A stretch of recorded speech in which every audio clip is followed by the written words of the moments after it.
All right. So Jake and I are here today to talk about raising some money for his fabulous business.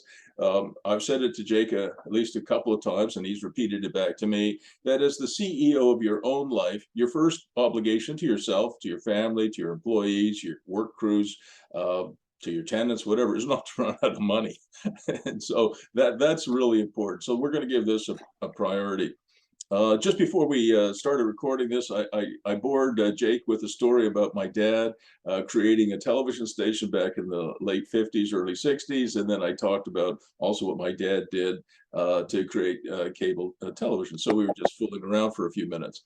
But now we got to get serious. And Jake, I sent you an invite to something I'm helping out with. You know, Tony Marinov. Yep.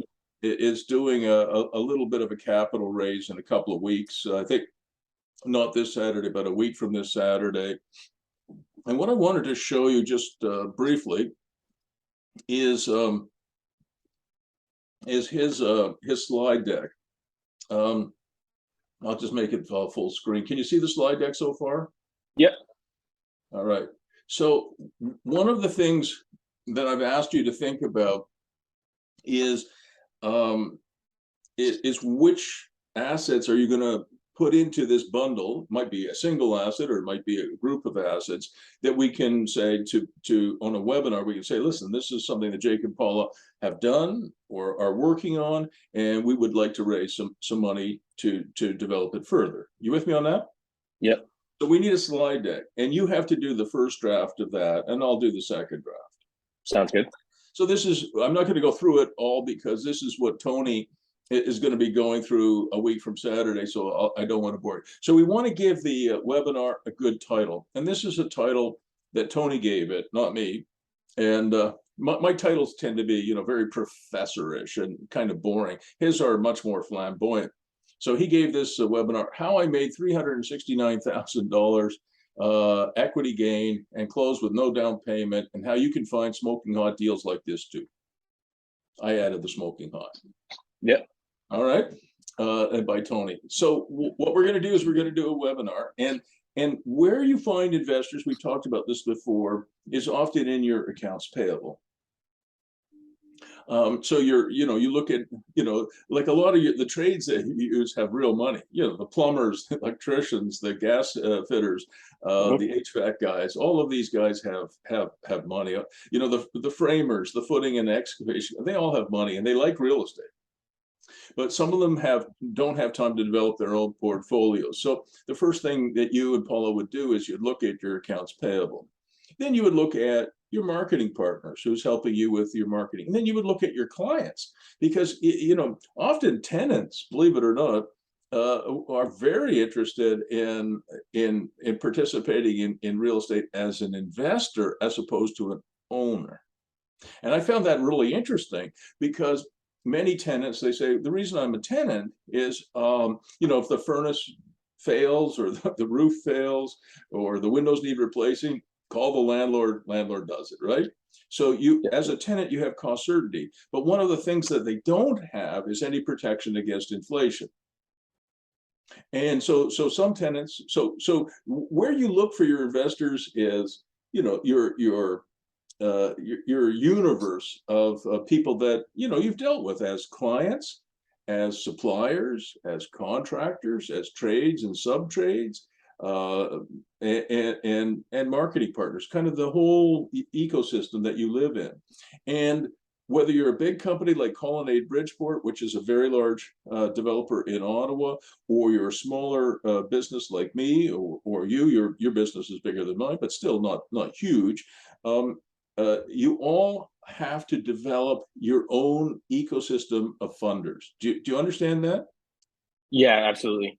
Yeah. So if I were to call up Hugh Gorman, who's the president and CEO of Colonnade, and say, hey, would you mind sharing all of your secret investors with me and Jake, or me and Jake and Tony, Hugh is a friend of mine. He would say, Bruce, are you on drugs? Stop taking them, because I'm not doing that. That's you know, I'm sure Mr. Trump is no different. You know, he has sources of funds. Who knows? Could be Russian. You know, he has sources of funds that he's never going to disclose. That's why he didn't want his income tax forms released, at least in part. You know, he didn't want, because it would disclose that, and that's an extremely important part of growing a business. You with me on that? Yes.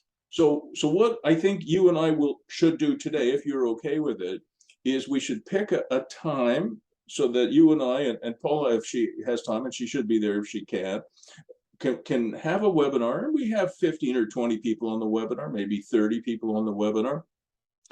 And what we do, at least what I do, and what I asked Tony to do, what I would ask you to do, is to make it a learning webinar. So it's not just, you know, the typical webinar is, hey, this is a can't miss investment. You should put your $100,000 in here. You're going to get 30% returns forever and a day. And you know, and I'll throw in a set of Ginsu knives and a Vegemite, you know? Yeah.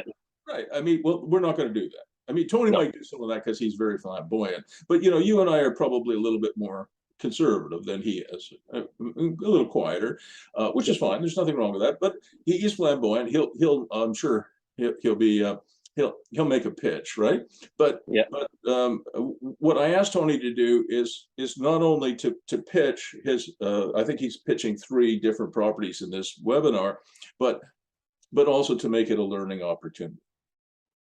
Okay, and what Tony is going to teach a week from Saturday is how, and he does it because I've seen him do it. It's a miracle how he can buy properties that are 20 or even 25% below market, and how he can get them appraised at market, and so he can finance basically 100% of the damn things and close on them. I mean, he has a system. You and I have probably done that as well, but we don't have, at least I don't have a system that regularly produces, you know, you turn the crank and it prints out these sausages. He actually has a system, and it's incredible. And I won't give it away because he'll talk about it in 10 days. Okay, does that make sense?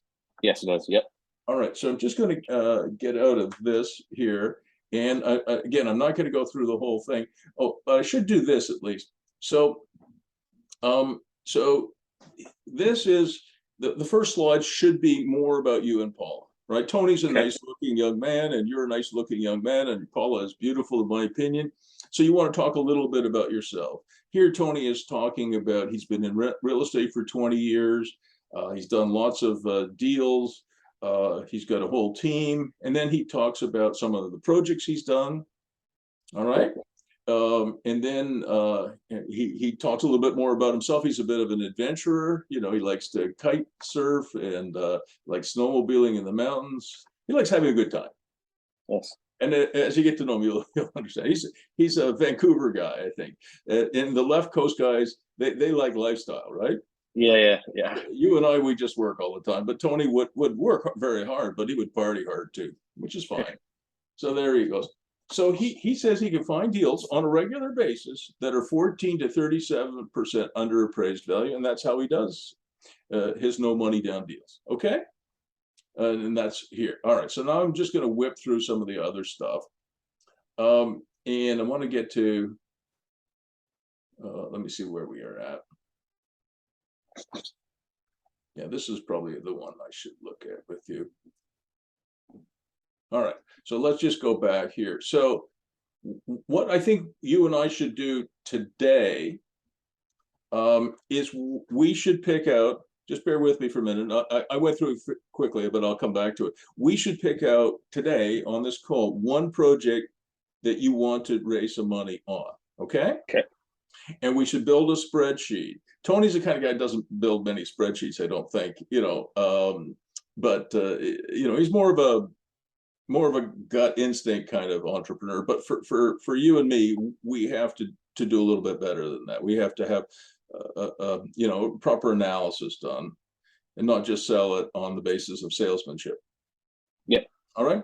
So this is a property that he bought recently in Brantford. It's close to the hospital there. It's close to the university there. And by the way, for that really cool, you know, sort of business model you talked about this morning or yesterday, Yeah. being near a university for, a quote unquote rooming house, which is a terrible term, but It being is. a university or a hospital is fantastic for that model. Okay, so this is his place, and here's the property. How did we buy a property under market value? The seller was motivated. He or she, they were moving out of the country. Tony offered a very quick close. The seller didn't want to do any work. He just wanted to bolt. And he needed $10,000 right away, which Tony, I think probably gave him. And anyway, there you go. And of course, I like backyard detached garages that maybe you can turn into a coach house. And this is actually a plan for one of my coach houses. You've seen it before. This is where I'm doing this. I'm turning one of the detached garages in the back of one of my properties into this really cool coach house. And I'm not going to go through all the details of it, but I'm going to whip down here to this. So on this property, this slide deck is out of date. So the one that you'll see a week from Saturday will actually say the total capital required for Tony to finish this project, to add the coach house and do some other stuff, is actually $250,000, not $190,000. And if somebody coughs up 250 grand to participate in this, he or she, they will own 30% of this building. They'll get 30% of the return. That's what the pitch is. Yep. Right.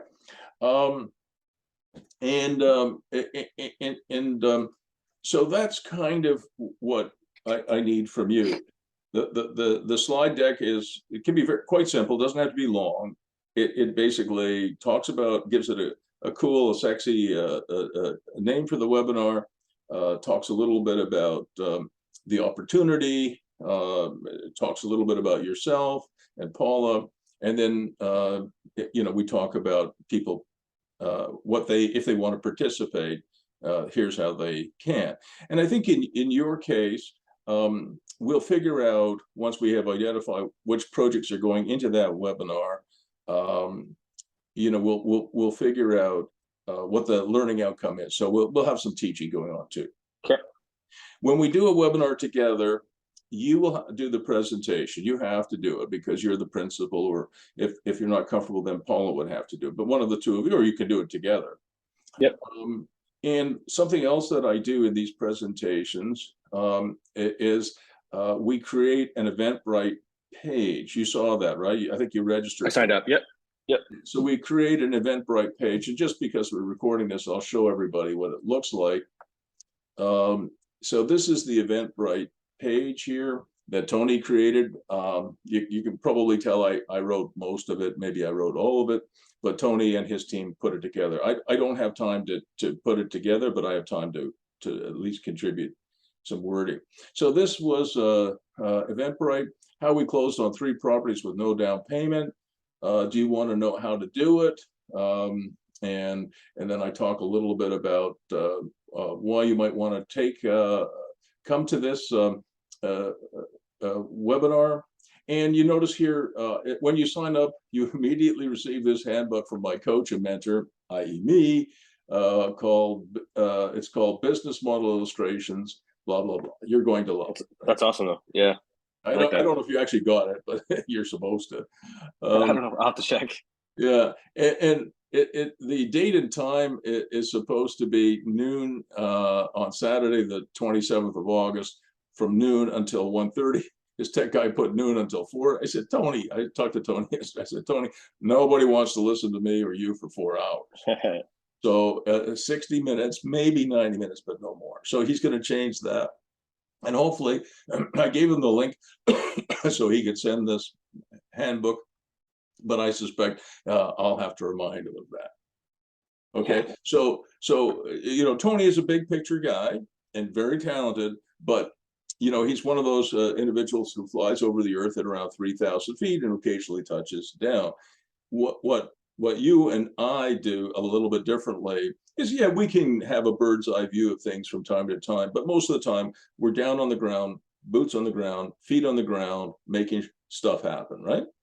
Yep. So that's not Tony's nature. He's a he's an entrepreneur, but a flamboyant one. All right, which is fine for him, but wouldn't work for you, in my opinion, and wouldn't work for me either. We have to do a little bit more work. So you need an Eventbrite system rather than just saying, hey, listen, guys, if anybody wants to show up, you can. Here's the Zoom link, for two reasons. One, when they sign up here, you get their name, phone number, a cell number, hopefully, and email address. So you know who's coming, or at least you hope you know who's coming. If you just send out a Zoom in, I have about 16,000 people on my list. If I send it out to 16,000 people just as a Zoom link, I don't know if anybody's going to show up, right? True, yeah. No, they could sign. It's a free event. They could sign up and then not show up. But at least you can prompt them a few times, saying, "Oh, listen, I signed up for this. You did too. So I expect you'll get some prompts from Eventbrite. Hey, don't forget Saturday at noon. It's going to be exciting. Blah blah blah." Yep. So we need an Eventbrite page. It's free to set it up as long as it's a free event. So it doesn't cost you any money. Do you have an Eventbrite account? No, we don't. It's free to join. Sign up. If you have a paid event, if you ever do a paid webinar, then there are different rules. But for free, they allow charities and not-for-profits or people like you and me and Tony to set up on Eventbrite free. Awesome. As long as the event is free, which it is. Yep. So you set up an Eventbrite page, and then you send me the link. And you send, obviously you have the link, and you send it out to your list. I'll send it out to my list, and we hope that, we'll get 10, 15, 20, 30 people on the call. Sounds great. Yep. All right. And so the reason why you don't put Zoom links anywhere just random is that if you post them somewhere, sometimes you'll get some people who will join the call who are Zoom bombers, if you know what that term means. No. Zoom bomber is somebody who is like a vandal. Usually it's a young guy, 15 years of age, who somehow gets the link, and then he puts pornographic images up or something like that. They take over your media. Disrupts it. Yeah. Okay. That's good to know. It can be really terrible. And, your credibility and mine will go down to zero if we have something like that happen. And, especially if we have women on the call, it's very objectionable. And sometimes they'll put up racist things like, I hate, whatever, and terrible imagery. So you cannot publish the Zoom link on your Instagram or something like that, or TikTok. That's good to know. So, but they could, in theory, register on Eventbrite. Then they get the Zoom link, and then they Zoom bomb you. So it's still a risk, okay? Yeah. But if it's my Zoom account, which it will be, I'm sure, because I have a paid account. We can have up to 100 people. All right. Awesome. And I have control. So if somebody were to be a Zoom bomber, I think I would, I haven't had that experience, but others I know have. I would be on it, I think, pretty quick, and I could kick them out. Sounds good. So there you go. So we need a slide deck. We need an Eventbrite page, and we need to pick a time. So when do you want to do this? Whenever you have availability. All right. I'm pretty wide open, so setting it done. Yeah, well, it's important, right? So what I think is it's now would the let me just see if that works. I'm just looking at my schedule.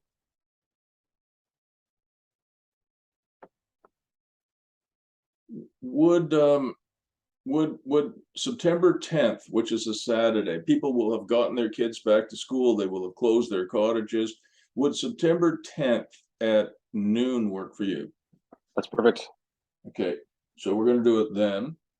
And how much money do you want to raise in your first webinar? It could be 150,000. It could be $1 million. I mean, that's the kind of range. We're not talking about 350 million. No. Yeah, I would say 1 million to 1.5 would be our goal to kind of get things moving here. So, and like, Bruce, would you say this is like so we're doing this now, an ongoing, like a thing that you could do ongoing, like every. Yeah, exactly. So, okay. so what we're going to do is we're going to have a lower target. Listen, I'm your coach here, so if I'm saying something you don't agree with, we'll do it your way, not my way. But my advice would be on the first one to have a lower goal. You know, raise 150,000, raise 250,000, and you know, Tony has 3 projects. I think that's probably too many. Okay. And the reason for that is when you give people too many choices, they can't make any. That's a good point. Yeah. You know, so so could you so let me ask you again, what is the one project? It could be something that's already existing that you're going to make some equity available to. It could be one new one. Which is the one project you say, I'm going to raise 150,000 or 200,000 for that? Yeah, so our thing's a little bit different. So this would be for our new construction stuff. So kind of not offering any equity and not offering any security. But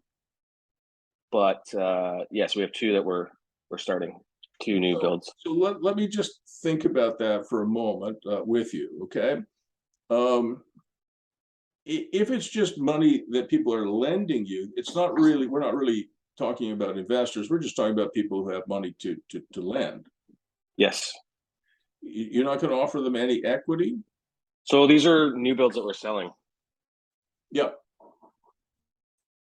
So I'm open to suggestions on how to do that. So we have, just to kind of give you an idea. So for the 2, we have so say the build is $1 million. We have a construction loan of like say 700. So it's the like we need money for like ordering things, all that stuff, right? I get that. Yeah.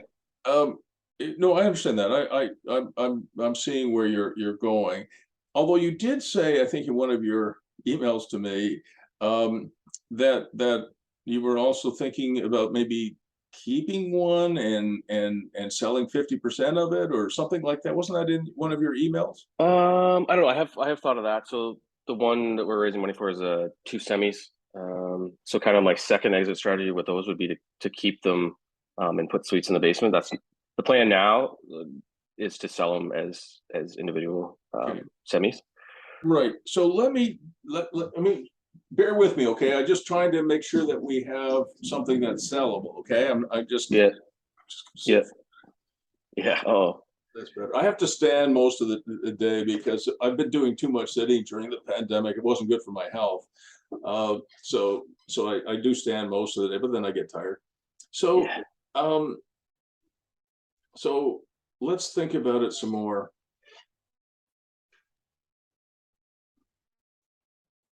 Yeah, like for our projects, I need like the ones that we have existing, I need quite a bit of money to get them done. That's kind of why I need to. No, I understand. I just thinking out loud right now. So we're just blue skying some stuff here. Is there a project that you and Paula have right now that's completed where you would give up, say, I don't know, 45% of the equity? Yeah, I would do that. Like it's already done, kind of refinance. Yeah, I mean, you know, so I asked you this before, but maybe it's better if I just did it by email. So this might be better just to talk it through. You know, which project do you have that's financially successful, producing decent returns, which has a lot of equity still in it? So it's worth this much, it has a mortgage of this much, but it has quite a bit of equity. Which one would you say? Yeah, we only really have two of those at this point with decent amount of equity, and we're just refinancing another one. So we have a duplex in London and a triplex in London. Okay, and of those 2, which one would you be more likely to want to give up 45% of it? Say the duplex, but I'd have to ask Paula, but yeah, it's the duplex maybe. Okay, so we'll give that one 4 stars and we'll give the other one 2 stars. All right, so the duplex in London, just bear with me. What is the duplex worth in your opinion? The last appraisal was 930, I think. Okay, and when was that appraised? Which was that? This year, last year? Oh yeah, this year. Yeah. Okay, 2022. That's fine. And what's the mortgage on it? I want to say it's a rate around 570. 570. All right. So we have 360,000 in equity in it, right? Yeah. Okay. So, I mean, I'm just thinking out loud. So if we were to sell 45% of that property to investors, all right, just as an example. So we would sell 360,000 times 0.45. So we would sell, we'd ask $162,000 for 45% of the equity in that project. So you and Paula would sell it to, I don't know, Mary and Bill and Ted and Alice. They'd each put in 81 grand, and they would own 22.5%, 22.5%, etc. But the other thing that we would do is we would also say to them, oh, by the way, you're getting some equity in this deal, but you're going to help us with a loan to build this place in Florida. Do you understand? Mm-hmm. So which of the Florida projects, so we might, in this instance where we're trying to bundle things together, we might actually have two offerings in the same, so, you know, we're not going to have three, but which of the Florida projects is closest to getting a green light and, you know, just. Yeah. So none in Florida, the two are in Ontario. So we don't have. So, well, give me the one that's closest to being ready to build. So it's, you know, the address? Yeah. 164 Catherine Street, and that's in Parkhill, Ontario. Where? Parkhill. It's just north of London. Is Parkhill like 2 words or 1 word? 1 word. Parkhill, Ontario, right? Yeah. And the duplex in London, what's the address there? 785 Dalkeith, Dalkeith. DAL. Yeah, sorry, Dalkeith. Huh, that's cool. Dalkeith. All right. Yeah. So let's just think about it then. Okay. And how much money do you need these you know, investors to lend the project at 164 Catherine? Oh man, probably it's I don't even. It's been a challenge. Like I would say, so we're around. So we have 700. I would say like probably 300. Yeah. Okay. At least. Yeah. Well, we'll say 300 for now. Okay. Just as okay. So we need a $300,000 loan, and we want $162,000 in equity. Okay. Yep. And so that makes this actually pretty simple to explain, right? So in exchange for the loan, what I typically offer is a 6 to 8% interest rate on a promissory note. The term would be, you know, typically 3 years. And usually I would add some kind of, you know, bonus. But in this case, I think the bonus is the equity that they're getting in Dalkeith. Mm-hmm. Yep. Because from what I could tell, if I got it right, you were looking at about $175,000 profit if you just sold this. I guess you're going to build something at 164 Catherine Street, and then you're going to sell it, correct? Correct. Yep. And you're going to make about $175,000 profit. Mm-hmm. So that's not a big profit, right? No, it's not. You know, it is what it is. I mean, it's not the worst. Yeah, like we've talked about it before, like, and even just talking about it now, it's a lot of money. A lot of work to make 175 grand, but whatever, you know, we're in it now. It keeps the engine going. So the $175,000 profit figure though was by selling it at a 6% cap rate, right? No, sorry, I think you're confusing a different one. This is just I don't think I've shared the numbers with this one. That was some of the rooming houses we talked about. Okay. But the profit's the same for this one. Just, you know, fair market value price. Okay. All right. So it's not based on, because I would buy at a 6% cap rate, but I wouldn't sell at a 6% cap rate. I would sell at 3.5 to 4. Oh, yeah. Right? I mean, I'm stubborn. If somebody says I'll buy it at, you're making 6% and I'll buy it at 6%, I said, well, I'm not doing that because now I'm trading 4 quarters for $1. Yeah. I'm not keen on that, right? Okay. So we need a loan for $300,000, and we're not going to offer them part of the profit because it's so measly anyway. The bonus that they're getting, the sizzle on the steak is the opportunity to participate in Dalkeith. Mm-hmm. All right, so let's just do a little bit more homework here. Yeah, so like with these new builds, we just started this year. Yeah, it's super challenging. It's like the amount of money, like you're trying to do it. We're not even doing it at scale, like a small scale to start, but across, like for 8 builds, we'll have kind of 4 or 5 on the go at once. And the amount of money you need up front to get shit started is unbelievable. It's like there's got to be a better way. That's just my opinion. Yeah, raising what? No, I get that. I get that. No, I really like this idea. So I'm just gonna grab this and make sure I'm in the right place. So this is Dalkeith, I think. That's her. Yep. It looks quite nice and neat. Let's go and look at another one here. Oops, I wanted this. Oh, Jesus, Bruce. All right, so let's move this over here. Oh, come on. All right, and the other one I wanted to look at was 164 Catherine Street, and that's Parkhill. Yep.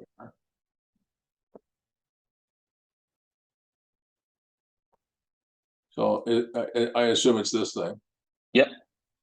It's coming down, right? Correct. Yeah. And what are you going to build there? 2 semis. Oh yeah. Okay, that's going to be fantastic. All right. Okay, I'm starting to see it. All right. So now let's do a little bit more homework here. Let me think about how we're doing this.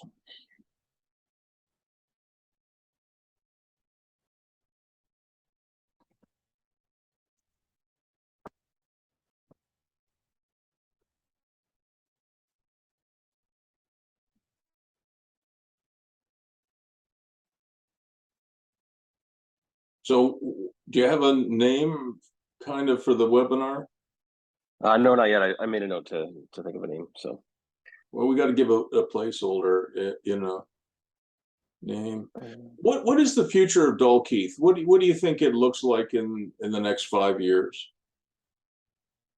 What do you mean? Sorry. So is it going to go up in value? Why is it going to go up in value? Are you doing any Airbnb with it, or it's just long-term? Yeah, one long-term, one Airbnb. How's the Airbnb doing? Great. You guys are amazing. All right, so let's say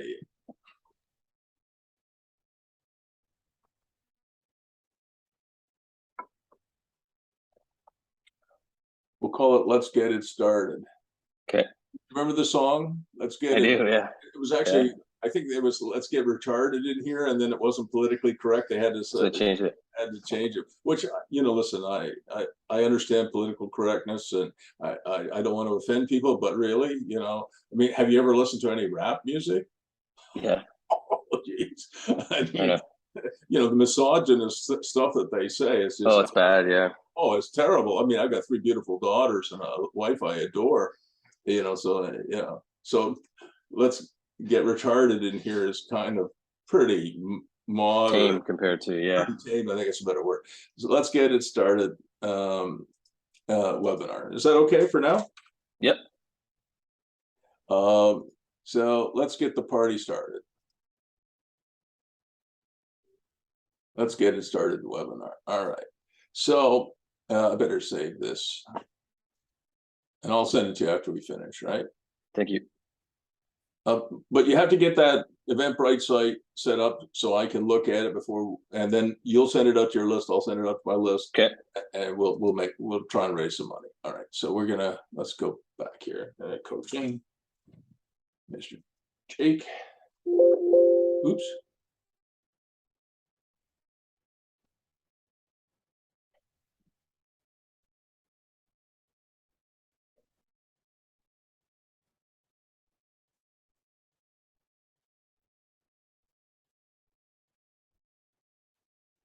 Obviously, you can change the name to anything you want. Let's get it started. A webinar. Jake.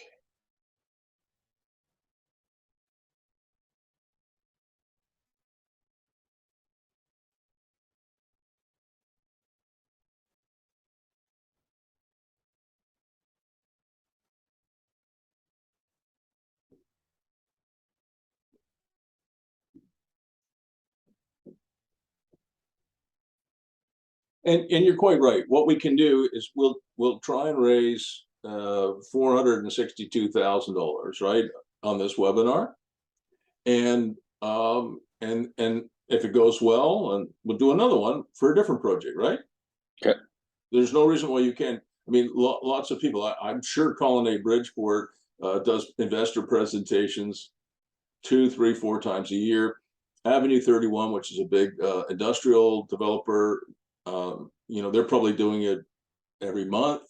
Other developers I work with, some of them might even be doing it. If not, they're probably not doing it weekly, but they might be doing it every couple of weeks, right? Yeah. Depending on what your capital requirements are. It is a long, tough slog. But here's the cool thing: once you have investors who like you and Paula, like where you're going, you can go back to them over and over and over again.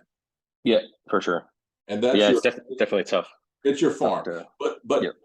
To be honest with you, just to offer them the chance to make 8% on their money isn't that interesting to a lot of people. It's better than the 1.7% you get from the bank, but it's not. We usually do like 15, to be honest with you, is what we pay. Yeah, I know that, but we're not going to offer them 15 here. That's for sure. Yeah. We're not doing that. All right.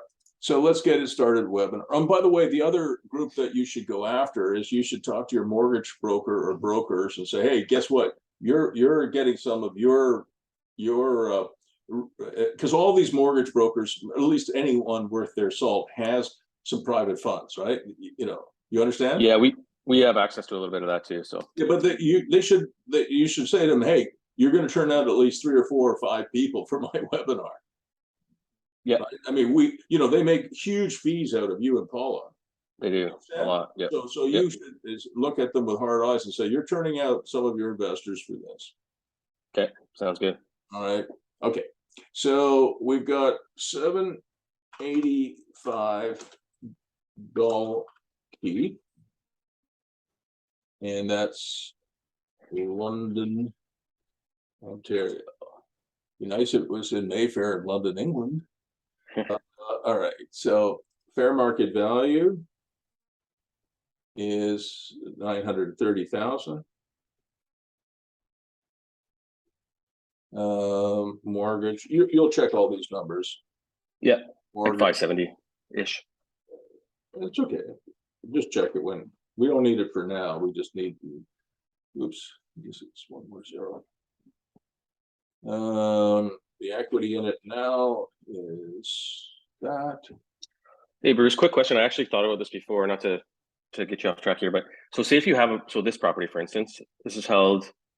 This one's held in a corporation.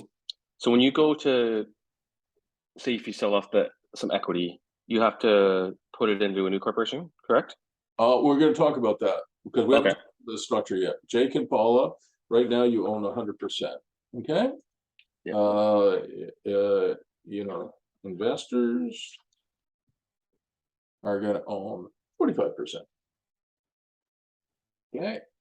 And so that's going to cost them equals this baby times 45%.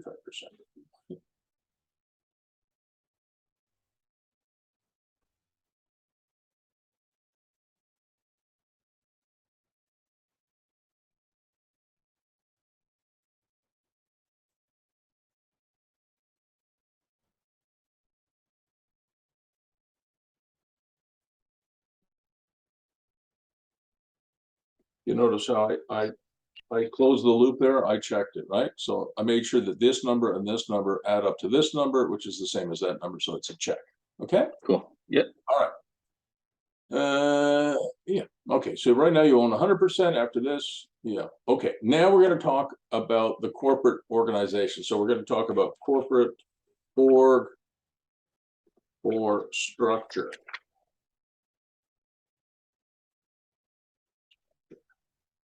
So by far the best way to, in my opinion, to structure this, the simplest is ownership on title is going to remain Jake and Paula.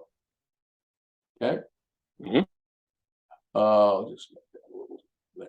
Okay. And what you're going to end up with is, I'll show you. Yeah. So I'm going to share my other screen for a second. Hang on. What you're going to end up with is a co-owners agreement. This is one that I did in 2020 between Paul Murphy, Brad Cartier and his group, Eric Brisson, his partner there, Christian Spilfogel, myself, and my wife. This was one of our projects where we have a co-owners agreement. So the only people on title are Don and me, but we have a co-owners agreement, which basically means my wife and I hold in trust for these guys 45%. Okay. All right. So is that registered on title? 100% not. Okay. So ownership on title is only Jake and Paula, right? Okay. Only. And that the reason for that is Jake and Paula the only parties on the mortgage. So what you absolutely don't want is, let's say you had, I'm not saying you'd ever have it, but let's say you had 10 investors in a property with you. Once you even if you register the co-ownership agreement on title, okay, the mortgage company will say, oh, well, what you're holding it, the beneficial owners are not Jake and Paula, it's Jake and Paula and 10 others, and they're going to have every single one of them to sign that mortgage. Yeah. Then go to all your investors and say, hey, by the way, you're signing a $1 million mortgage or a $500,000 mortgage, and they're going to go, no, we're not. If you want to refinance, you got to get 10 more signatures. Absolutely. Yeah. If somebody says, I want to be registered on title, he or she, they're not investing in this property. It's way, way, way too difficult. Okay. All right. So ownership on title is Jake and Paula. They're the only parties on the mortgage, right? Only parties on title and on the mortgage. Do you understand? Yes. Okay. Investors, secured by a co-owners agreement. And does that agreement state, I know you showed me briefly there, but and we talked in the past about the structure with shares and stuff, which I really liked, but does that state that they have like this is much simpler. So what we're doing is we're avoiding a new corporation. There's not a new corporation here. The ownership on title at 785 Dalkeith will not change. Okay. So after you sell 45% of this, the owners will have a ownership agreement, a co-owners agreement, which will say in it that Jake and Paula hold 45% of the title at 785 Dalkeith in trust for 2 investors or 10 investors or 1 investor. Do you understand? That's it. Yep. So there's no change in the title. There's no change in the mortgage. If you want to refinance it, you can. If you want to sell it, you can, whatever. Okay. But here's the thing though, the co-owners, your investors, are trusting you and Paula not to sell the asset and run away. You understand? Because in theory, I mean, I have these. Now, if I were to ever betray Paul Murphy, Brad Cartier, Eric Brisson, and Christian Spilfogel, can you imagine what happened to my reputation? Oh, for sure, yeah. In Ontario, but in the States and in Canada, I'd be finished as a coach. I'd be finished as a real estate broker. You could end up in jail. Yep. And at 70, I have no intention of ending up in the Crowbar Hotel. All right, so I mean, people will raise that. Their accountants and their lawyers and their bankers will say, "Oh, you don't have any, security here. It should be registered on title." Well, sure, we can register on title. Are you prepared to go on the mortgage? I don't want to go on the mortgage. Exactly. Yeah. And you think we're going to run away, or Jake and Paul are going to run away to Florida? Well, they've already done that. Yeah.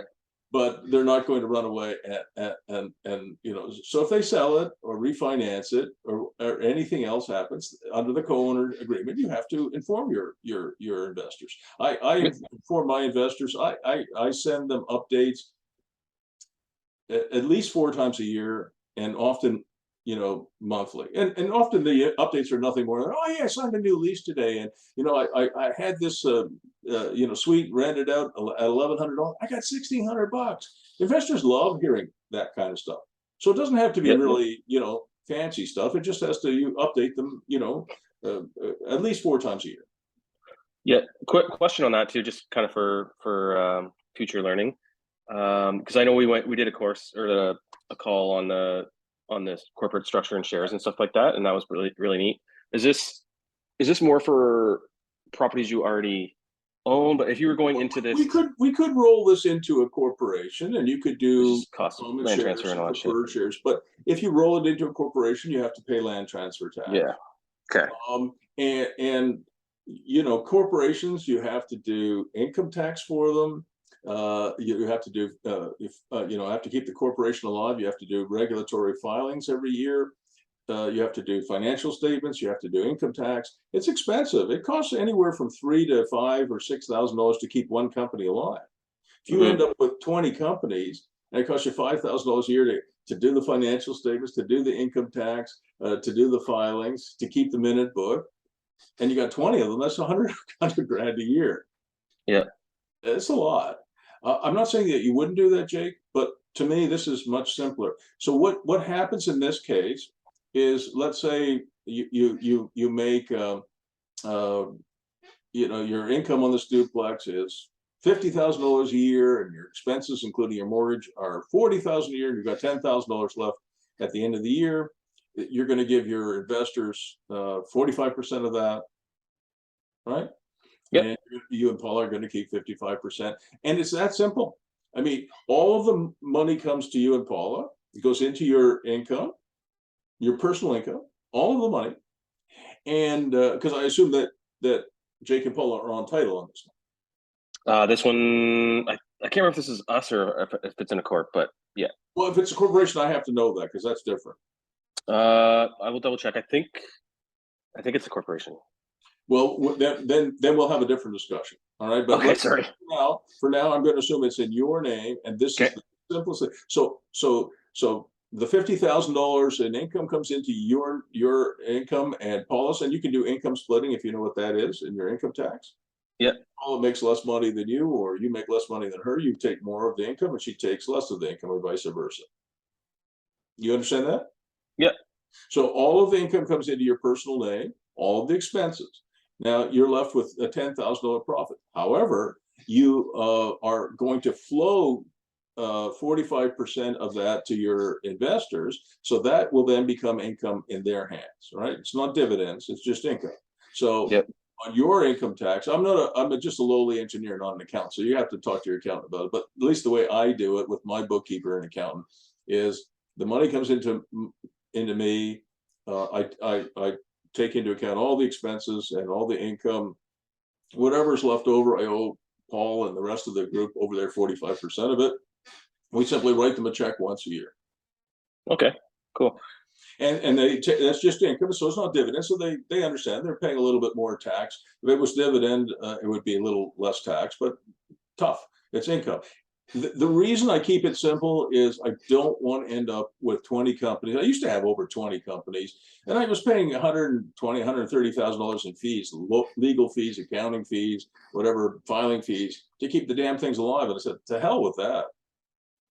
So yeah, that's crazy. I have one company now. And does it hold all your titles too? Did you put your real estate in that company? Nope. Your holdings? Probably 90% of my portfolio is in my name or my wife's name or our joint names. Okay. All right. So I just, I'm not saying you should do that. That just works for me because I'm 70 and I want things simple. I probably no. am paying a little bit more tax than I should, but I don't Yeah. care. I'm Yeah, probably that's fair. paying an extra $25,000 a year in income tax, but I'm probably saving well over $100,000 in legal fees and accounting fees. So on balance, I think I'm much better off. That makes sense. But I mean, if you owned 30,000 properties, some crazy number like that, that's a whole other discussion. All right. But for a small company like yours, Jake, or certainly a small company like mine, simple is best. All right. Okay. Yep. So we're keep going here. All right. So the investors are secured by a co-owners agreement, and they're going to make returns based on, the returns are property appreciation, we hope. Appreciation. We've got hopefully some cash flow. We've got mortgage pay down, you know what that is, right? Every time you pay a mortgage, that goes down a little bit. And we've got two different types of property appreciation. Type A is general inflation. And I'll just do that. And B is forced appreciation. And what's the difference? Well, general appreciation is just the way it sounds. I hope I get it right that time.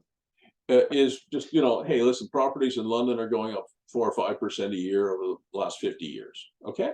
Forced appreciation is what you and Paula are doing to push the value up. And I think in your case, we could say the forced appreciation is derived from one unit on Airbnb. Are there any other animations that you would conceive for this property, or is it that's it for this property? I mean, down the road, we could definitely do something like it's on a big lot. You could do coach house. It's not really on the table right now in London with site plan approval and stuff like that, but maybe down the road. So right now, we'll just say that's it. All right. Yeah. So you got one unit on Airbnb. That's real. Okay. The coach house is on the never plan. All right. So that's how the I think London is even worse than Ottawa for planning. It's bad. Yeah. I don't like it.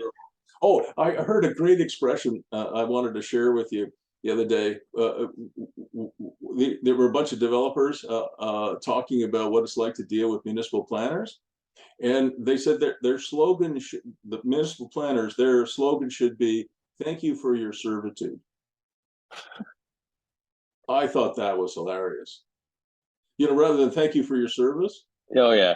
Thank you for your servitude. Like they think we work for them, not the other way around. I know. I mean, they're fucking civil servants. Excuse my language, but they're goddamn civil servants. Right? I know. They should be working for us. I don't think they are. No, they're not. No, well, I thought that was a great expression. You should use it. It's funny. Yeah, probably, yeah. Servitude. Yes.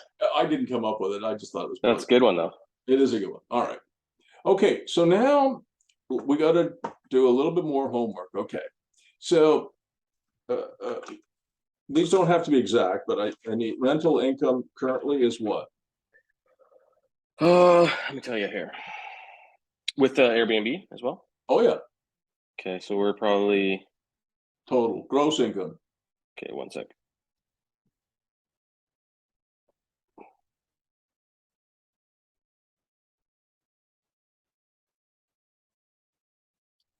$5,015. A month? Yeah. Okay, 5,000 and $15. And 15. Oh, that 15 is important. Okay. I'll just move that over. All right. Per month. Perfect. Oop, didn't want to do that. Okay. That equals times 12, 60 grand per year. Oops. Year. And we'll go OPEX. Remember what that is? Yep. I put in 34%, probably less. Period. It's okay.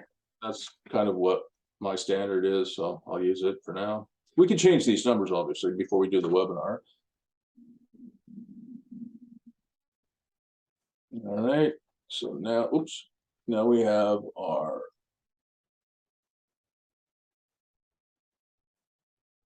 NOI, net operating income, and our cap rate is equal to this guy divided by that. All right. That's shitty, eh? Yeah, it's not great, but it is what it is. That's, I mean, if you think about it, a selling cap rate is typically, you know, between 4 and 5, maybe 4 and 6 these days. So that's what it is. What it is, right? It is what it is. Don't forget, you didn't spend 930,000. True. Yeah. What is your cost on this? Would be right around 600. Yeah, so we'll say 600,000 is your cost. So cap rate is based on your cost is a much better number.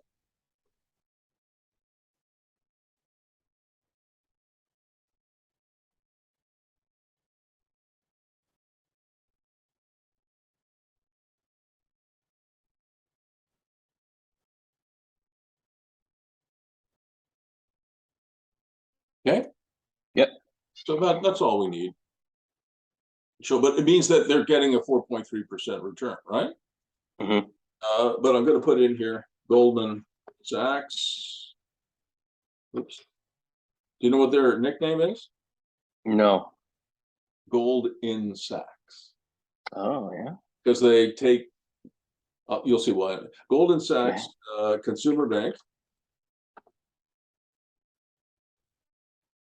That's called Marcus. Offers high interest.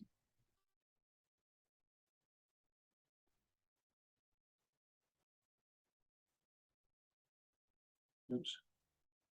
Just so people don't say, oh, that's shitty. Yeah. Right now, they announced this month that they had raised it from. So I'm putting this stuff in there because you're going to put it in the slide deck if you understand. Yep. Raised from 1.5% in August, i.e. this month. You understand? Yep. So if they say, well, I'm only getting 4.3% of my money, that's true. You are. Okay.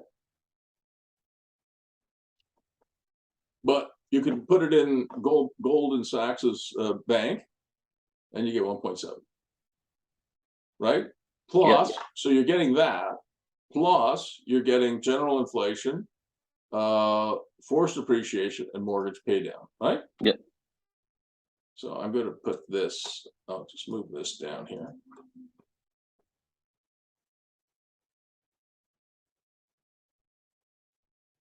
Yeah. Move this over.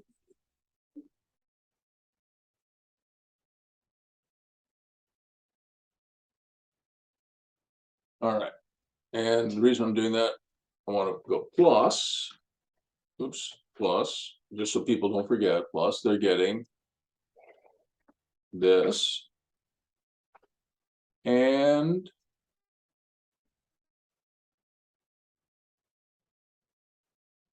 they're getting this.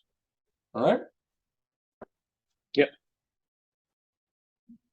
All right, so that's the structure that I would use if the property's in your personal names. If it's not, we're going to do the pref share, common share thing.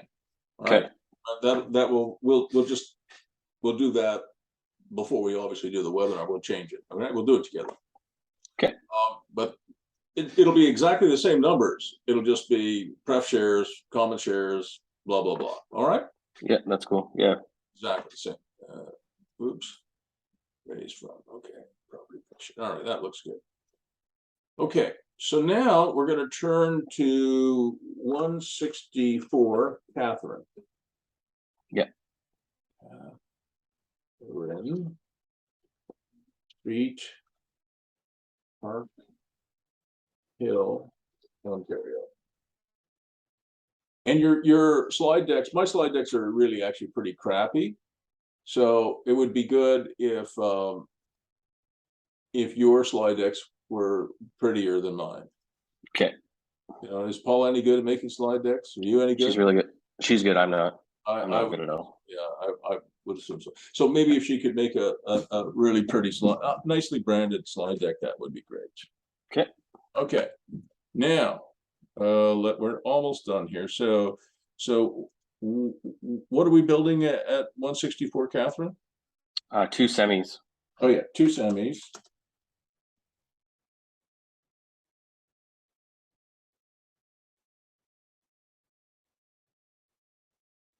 Two semis to be constructed.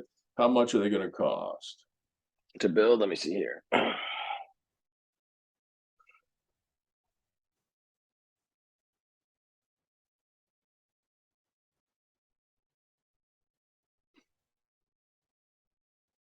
Around, just call it 800.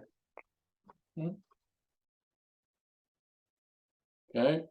And how much did the land cost?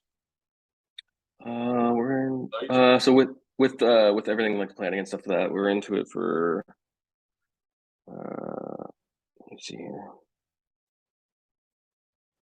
Oops.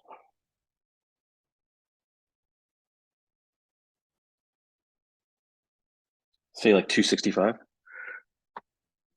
Does that include design and everything else too? Yeah, pretty close. Yeah. So do I have to put anything else in here for building permit, development charges, design, engineering, marketing? No, we should be pretty close to the 800. If you want to do like to be fully transparent, yeah, we'll need 60K for Tarion.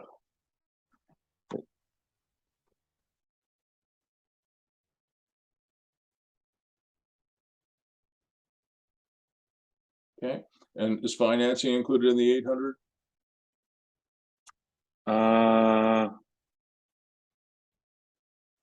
No. Let's see here.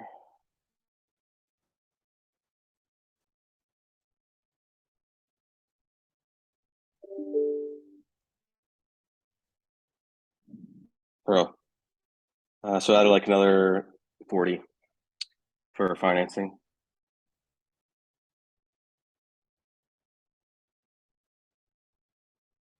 Okay, is there anything else? It's pretty close. It's not exact, but That's fine.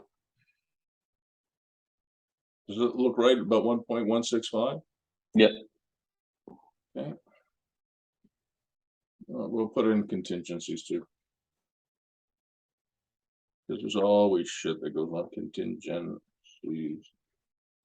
What do you usually have? 8, 10, 12% for contingencies? Yeah, 10.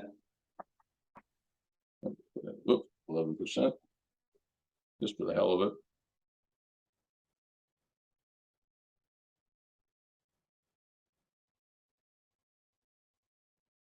All right, that's probably about right. Okay. And how are we financing it? 700,000, I think you said, Yeah. which is a construction loan? Yeah.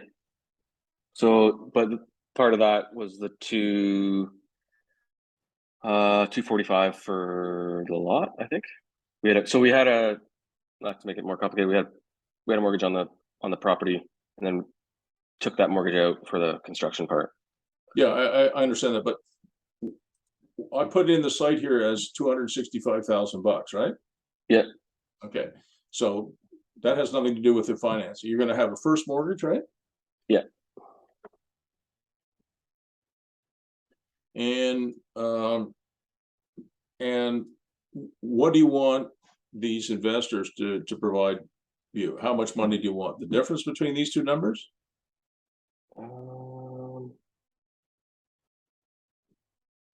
Yeah, or like 1.1-ish, but yeah, we can do that, see what that comes out to. So that's about almost 600,000 that you need, not 300. Yeah, I won't need, yeah, so if you take out the, I think I had in my 800, like the contingencies built in, but I would say, yeah, it's more like, If you had 800, I'll put in a contingency budget of 8%. So that's fine. okay. We have to have something in there for credibility. So Yeah. we need 550 grand, not 300. Okay. I think. Yeah. So yeah. So what I'm thinking is, okay, so that is what we need. We'll just call this, we'll call this equity financing. All right, which is different. This is mortgage financing.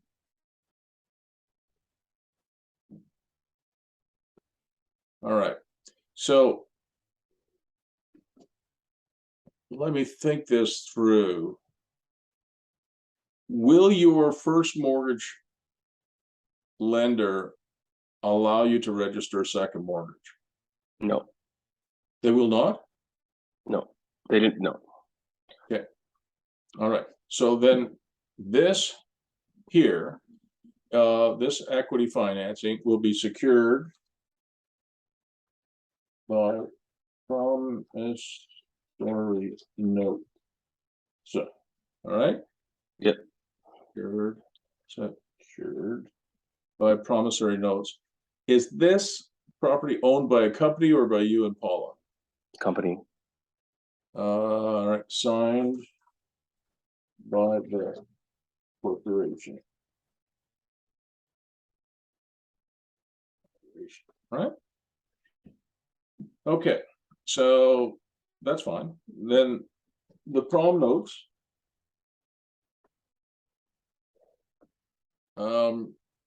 Here's what they are. They 8% simple interest, capitalized for, we'll say 3 years, right? So you better get this thing built and sold inside 3 years. Oh yeah, a year. We're done in a year. All right, I'll put in 2 years. That's fine. That's fair enough. 8% simple interest. You understand it's capitalized, which means that you remember it's not paid every month, it's paid at the end. Yeah. I'll just put that here just to make sure that everybody's clear on that.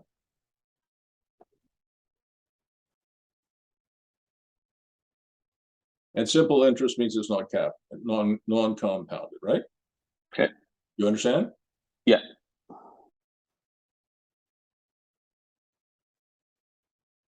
All right. So that's you get 8% simple interest, non-compounded. All right. Now let's just go back in here. Okay, no, that's fine. 8% simple interest, non-compounded.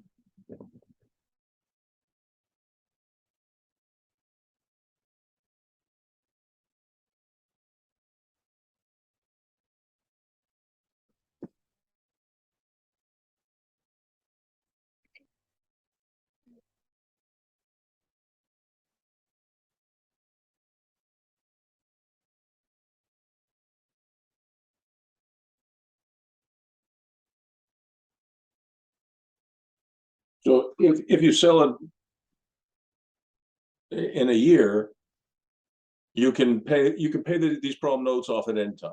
If you sell it at 9 months, you can pay it off. So, and there's no penalty or bonus. You know how when you sometimes pay off a mortgage early, you have to pay a penalty?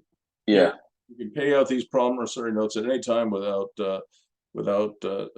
notice. Notice can be redeemed at any time without notice, penalty or bonus. You can just pay it out. And these people have also have an option to participate. Other Jake and Paula deals. Okay. Mhm. So you're gonna tell them we're gonna come back to you guys if you like what we're doing here. Okay, so they get 8% interest. They get to participate in other Jake and Paula deals. They can be redeemed at any time. All right, so let's look at sales now. So what are you going to sell each semi? Like around 665. Okay, that's too low. It's too low for this deal, yeah, but that's a reality.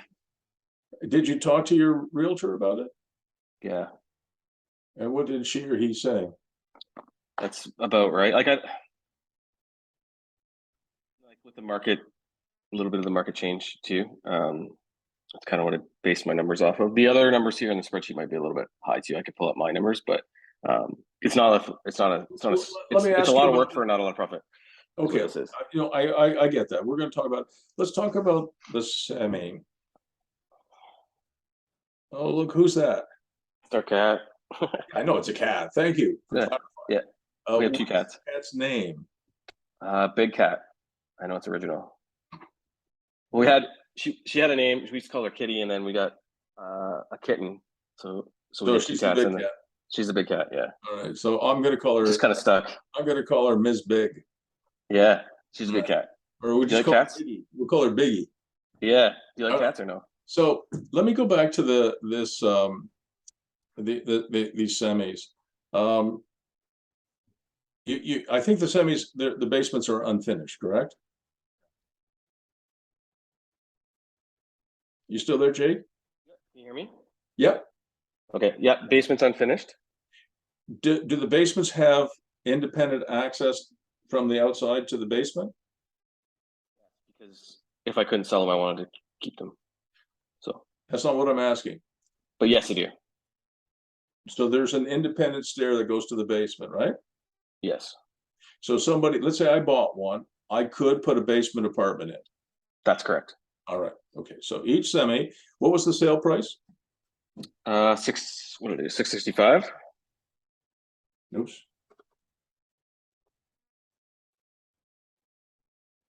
Okay. And then with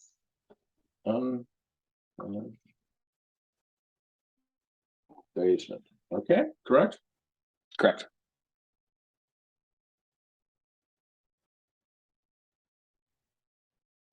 All right, with unfinished basement. Cost to finish basement. How much would it cost you to finish the basement? With a suite?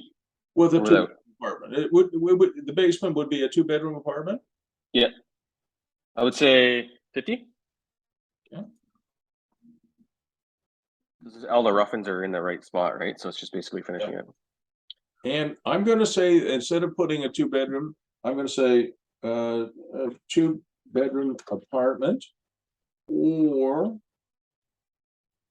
two microsuites. Depending on what, you remember what, I think I showed you what Ali Aleali had done with his. Yes, super cool. Yeah, I like that. Cool. Yeah. And we're going to talk about, I even have a name, I think, for your new business, by the way. I came up with. Oh, nice. Yeah. I hope I wrote it down. I got a question for you too before we go today.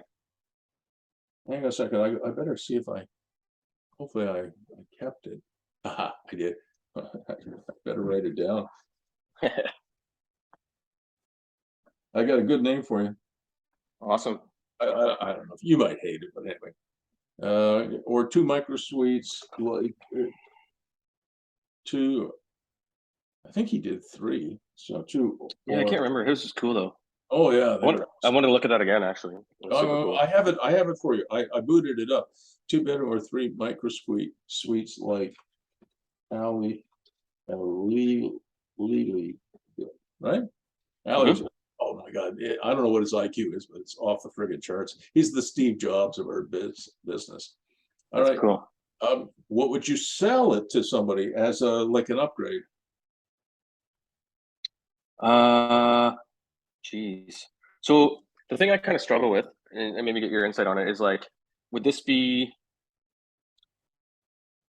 probably owner occupied, you think? Or Oh, who knows? So it could be an investor, but it could be an owner occupied. We don't know. But what I'm hoping you're going to do, like today's Thursday, on Monday or Tuesday, you're gonna fucking list this thing with a realtor. yeah, You understand? And no, I agree. I mean, we're gonna pre-sell them. I would love to do that. We are. We're going to pre-sell them. I mean, you have to have a good realtor. You can't just have somebody who sells executive homes to rich dudes. You know, and there's lots of pretty young women, 25 to 35 years of age, who are really good at helping rich dudes buy homes or rich dudes sell homes. But that's not what you and I need. I mean, it's always good to have a pretty face. There's no doubt about it. Beauty paves the way, whether it's a handsome fellow or a beautiful woman. But what we're looking for is somebody who understands, the home selling business, whether you're selling it to a sitting owner, or you're selling it to a rich dude, or you're selling it to, an investor. Okay, we need somebody who really understands our game. Do you have that person? Yeah, it's Paula. She's our realtor. Yeah, I know. We've talked about that before, and that's I keep forgetting. All That's right. okay. So what would She's you good. sell the upgrade for? Oh, geez. I don't know, like a 775, you think? So let's just talk about what my daughter did. You know the story.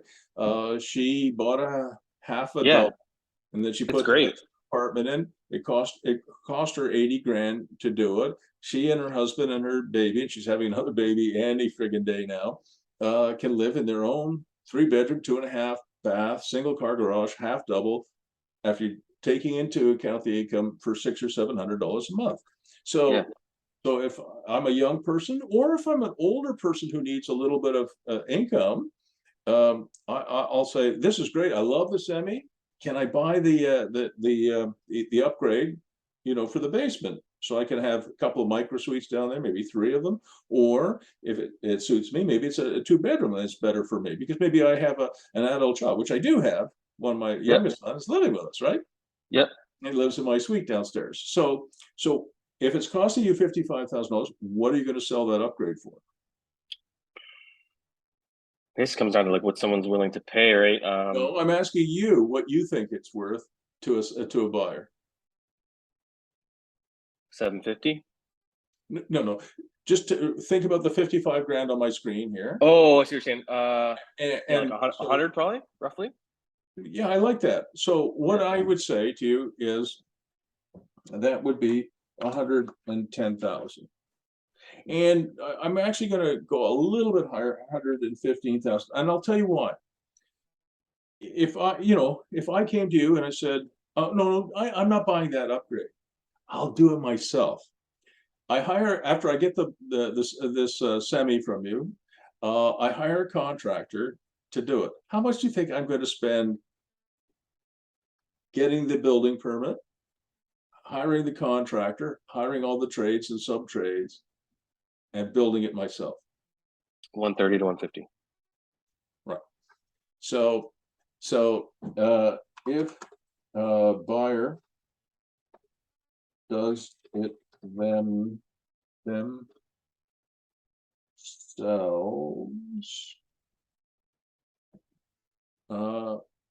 cost would be, what was the range? 130 to 150. I think that's exactly right. Yeah, I have no doubt. So this goes into the slide deck. You understand what I'm getting at? Yep. All right. So each semi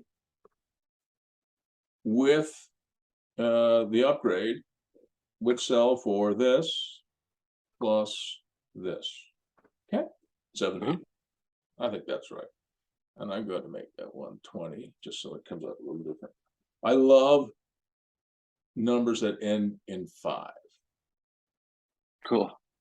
Okay, because we got rid of the penny. Remember I talked about that?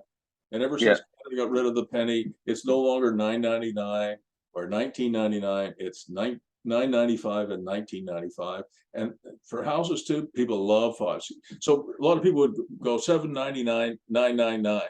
That looks shitty. It does. I agree. $785, 5. Canadians are used to that, and this is Canada. All right. So now, if we, so total sales, we got 2 of these things, right? 2 of these suckers. So yeah, I would be saying to my realtor, Paula, I want buyers, and the only buyer I would be interested in is somebody who wants the upgrade. If somebody says, I don't want the upgrade, I say, well, okay. Mhm. Buy something else. Do you understand? A little biggie. You got a big ass. Yeah, she does. She does. All right. So now our profit on this thing, if we go in this direction, will be equal to this guy minus this, minus, we've got to spend 55 grand on this thing. So now you're doing a little better. Yeah, it's more Wait a realistic. second.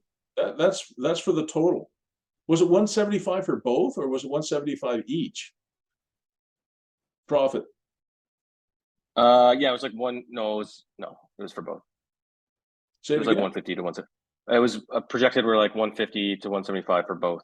Yeah. Like not like total. Like yeah. I think I did this wrong. Let me just see if I got it right. Okay, sorry, I don't know what I'm doing here. I think that's right. No, I don't think so. So we're spending 1,258, 200. Yeah, I have to subtract another 55,000 because you've got 2 of them, right? Oh yeah, I see what you're saying. Come on. No, it didn't work out. All right. Minus B54 times 2. That should work. Okay. There you go. So this is too low. 665. You cannot sell it for that. You cannot. Okay. You cannot. I'm going to change it to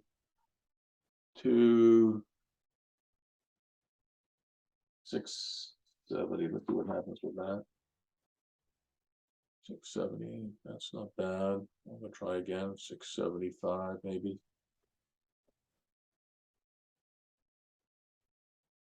Yeah, I think that's right. So I think your selling price is going to actually be 795.5.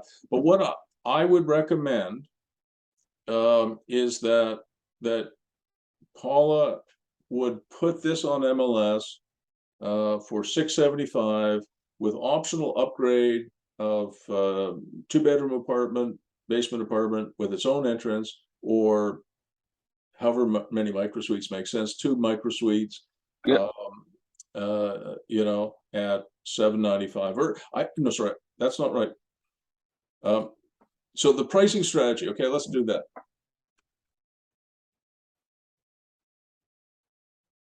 Okay, base price, I would do it just like your car. You know how when you go to buy a car, they say, oh, listen, you can buy this Audi for $40,000. You go, oh man, I can afford 40. And then you go in there, they say, did you want doors with it? Yeah. You want engine and brakes? Yeah, that's an extra. You know, by the time you've done all the extras, you know, you're at 85 grand. Yeah. Or maybe 100,000. I don't know. I bought an Audi lately, but you know, I bought a BMW, and I just get sick of these guys. That you know, and then there's this we have to do, and it's all bullshit. Oh yeah, for sure. It's 100% bullshit, end to end. That's why people hate it. Yeah. So the base price, we're going to do the same thing though. 675. I think you have to charge HST on this too, because new home, right? So it'd be usually I think they do HST included, and then rebate goes to us. Oh no. It has to be plus HST. And the buyer gets the rebate, not you. Okay. Trust me on that. Otherwise, you're going to be sunk. That rebate is for a house this expensive. Won't cover the HST. It'll cover part of it, but not all of it. So the buyer gets the rebate, not you, but you have to charge some HST. Okay. Otherwise, your profitability will sink. HST 13% of 675 is a hell of a lot of money. Yeah, I think, but I do have HST included like in my numbers, if that makes sense. That's okay. Yeah, that's fine because it's residential construction. That makes sense. The reason it should make, because if it was commercial construction, it would be different, right? But for residential, because residential rents don't attract HST, you can't use them as input tax credit. So it should be in there. So that you did the right Okay. thing. You did it right. Okay. All right. So base price is this, and then lower level. So I don't call them basements anymore, right? I've changed that. Lower level upgrade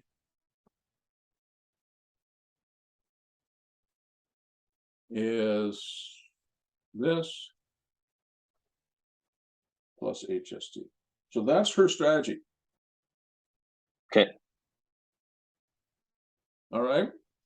And she'll put it on 675. She'll get a hell of a lot of interest, and she'll say, yeah, but there is a lower level upgrade that you have to know about too, which will provide you with huge amount of income if you want it. Yeah, no, I like that. All right, so we're gonna fool around just for another minute. Okay, this is really, really important stuff. I apologize if it's taking a bit longer than expected. No, it's okay. No, this is We good. need to get it right. Okay, so let's say, okay, Bill and Mary buy it as a principal residence. Okay. Mhm.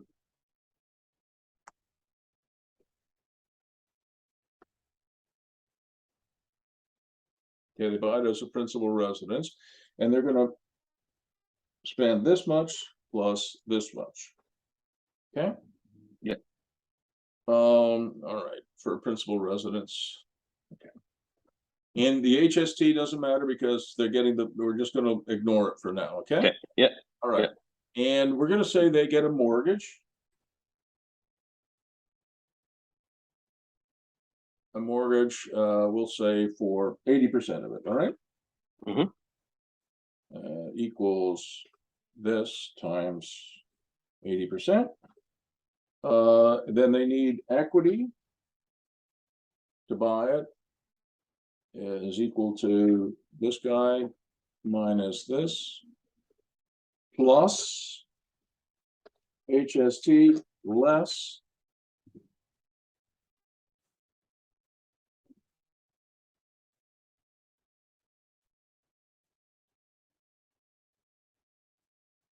okay. You with me on this so far? Yeah. So that's they need to have about 160,000 in cash. There are lots of people in London who have $160,000 in cash. Oh yeah. That's not going to be an issue, in my opinion. All right. All right. And if Paula has time, if she could watch at least part of this this webinar, it'll probably help her. Okay. Yeah, she's gonna watch it. Yeah. Okay. Thank you. You know, it's nice, always nice to see you, but it's nice to see her too. But anyway, I'm missing her today. All right. So the equity they need is about 160 grand plus whatever they're paying for HST less whatever they're getting back from the government for their HST rebate. Okay. Now, let's say that the mortgage, because mortgages are expensive today, is 5%, and we have a 25-year amortization period. Okay. Mm-hmm. All right. So what is the payment on their mortgage? The payment on their mortgage is equal to, oops, is equal to, sorry, screwed up, equals payment. The rate is 5%. The number of periods is 25 years. Present value is that. Future value is 0, and it's a Canadian loan, so we put in a 0 instead of a 1. All right, and we'll divide that by 12. So they're going to pay about that per month, okay? Yeah. Okay. What would be the rent for a 2-bedroom apartment? 1,700 maybe. I think it'll be more than that. They have gone up yet. So yeah, what do you want to do? Like 19? I think well, we'll go with 1,900.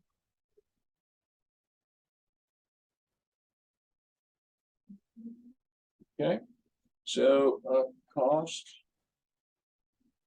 of mortgage less rent.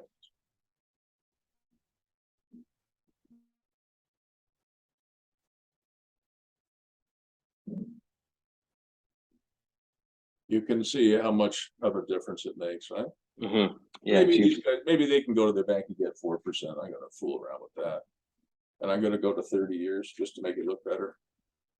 There you go. Yep. So it means you can live in your own house. You pay about $3,000 a month for your mortgage, and you get about $1,900 from your rent. That's gross. So there you go. Perfect.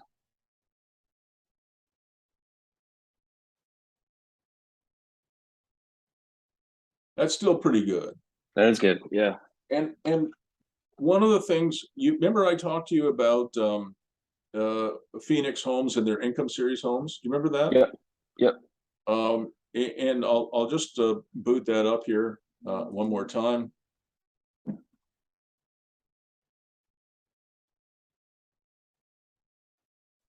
Paula should look at this, okay? I'm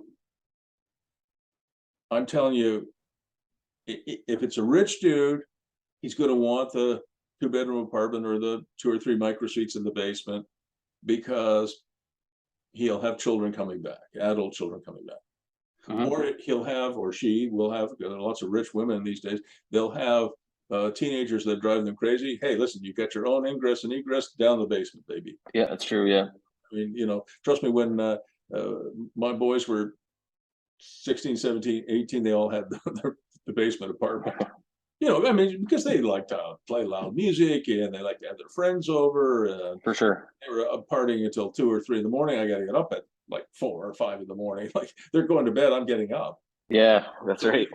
So what I'm getting at is this thing was, these were just like, it was a blowout success.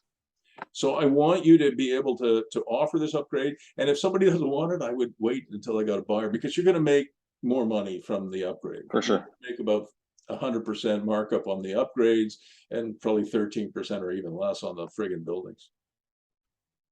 Oh, I like that. So I'll put that link in here too. Okay. Whoops. My question to you is, I get like from your experience. So building these things, like we're just starting, but I almost want to say that in the future, I don't want to build anything that can't produce an income. So if it's pre-sold, I'm fine with it.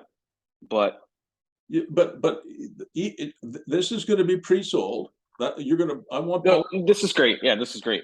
But I mean, like, hang on a second. We're gonna call this. I'm going to change this to pre-sales. Okay. That's what we're going to do that because we want to de-risk this damn thing. All right. And I think there shouldn't be. Do you remember just adding do you remember Ken McKenzie just had that house and he added one microsuite? I don't think I remember that one. Let's see if let me just go back a step. I'll go back to Ali Aleali. Okay, this just so we have it on the recording. This was Ali. This was a picture I took of Ali, and he's a really cool guy. So this is Ali. Obviously, it's a clip art thing, and he knows I like microsuites, and some of them are tiny. And this was the UBC. They're 140 square feet. Look at that thing. Remember Crazy. this is they built them. So you got a full bathroom here, a kitchenette, a closet, open space for storage. You've got a desk that turns into a bed that turns into a desk, and a window. And the students love it. So rather than having roommates, maybe your roommate snores or your roommate smokes weed all the time, and you know if you're an engineer like me, you can't be smoking weed all the time or drinking all the time. You won't get your work done. You won't pass. So huge number of students prefer this. It gives them privacy, and if you have a girlfriend or a boyfriend, it's a little nicer too. Don't have to have somebody. I mean, first couple of years at university, I shared a room with and it was fine. I mean, we got along just great. But the second year, I had a guy who liked Neil Diamond and smoked weed. That didn't work very well. So microsuites are fantastic. And then this is what Ali did, right? Do you remember this? Yeah.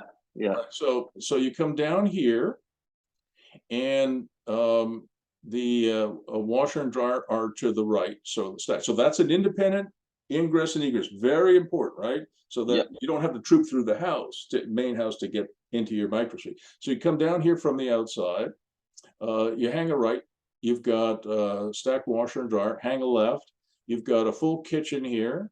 You come in here, this is a microsuite. You've got the bedroom, you've got the work area here, you got the seating area here, you've got a lunch counter, you've got a micro kitchen, here's your fridge. I don't know what that is, just maybe more counter space. Then you've got a full bathroom. You go over here, same thing, right? And you go down here. So he got 3 of them. And That's awesome. Look at this. This is 13 feet, 20 feet, 26, 27 feet by probably, I don't know, 27 by 40 maybe. So, so if it's 27 by 40, so in 1,000 square feet, he got 3 microsuites. It's awesome. It's freaking great. And when I saw that he has 4 kitchens down there, I said, what the hell do you need a kitchen here for if you've got a micro kitchen here and here and here? And he said, well, to get a permit from the city of Ottawa, I needed a full kitchen down there. That's so right. Yeah. And then we talked about it, and I said, Ali, on the next one, take the full kitchen and put it into one of the microsuites. You make one Smart, a little bit bigger, so you don't need 4 kitchens. That's a good idea. Yeah. And then just make this a play area. You know, put a foosball table in there, put a mini ping pong table in there, put a big screen TV in there, and you know, the popcorn machine, right? Yeah, for sure. But the income from this is unbelievable. Like from a 3-bedroom apartment when Ali was starting this a few years ago now, he would have gotten, for a 3-bedroom, he would have got $1,800. You get more now, but back then, but 3 microsuites, he gets 1,000. Back then it was 1,050 each, so it was about $3,100 versus 1,800 or 1,900. That's quite a big difference. It's big. Awesome. And he built this thing, believe it or not, he built this thing for 85 or 95,000. It was under 100 grand. Wow. You know, That's so good. he's really good at what he does. And I did find this as well. I don't know if did I ever show you the Matterport tour? Oh, shoot. No, I never saw the Matterport tour. Oh, I got to show you that. Do you mind if we just take the tour for the? No. Has he done any more of these since then? I don't know if he's done any more, but I love what he's done. It's really amazing. So I don't know if he did any more, but anyway, I'm gonna put this in here, and I'll put these links in your. Yeah, I would love to see this. All right, let's have a look. You know what a Matterport. Cool. So now here we are in the actual. You know, so this is the what he built, right? Yeah. This is the main kitchen area, which is kind of dumb, right?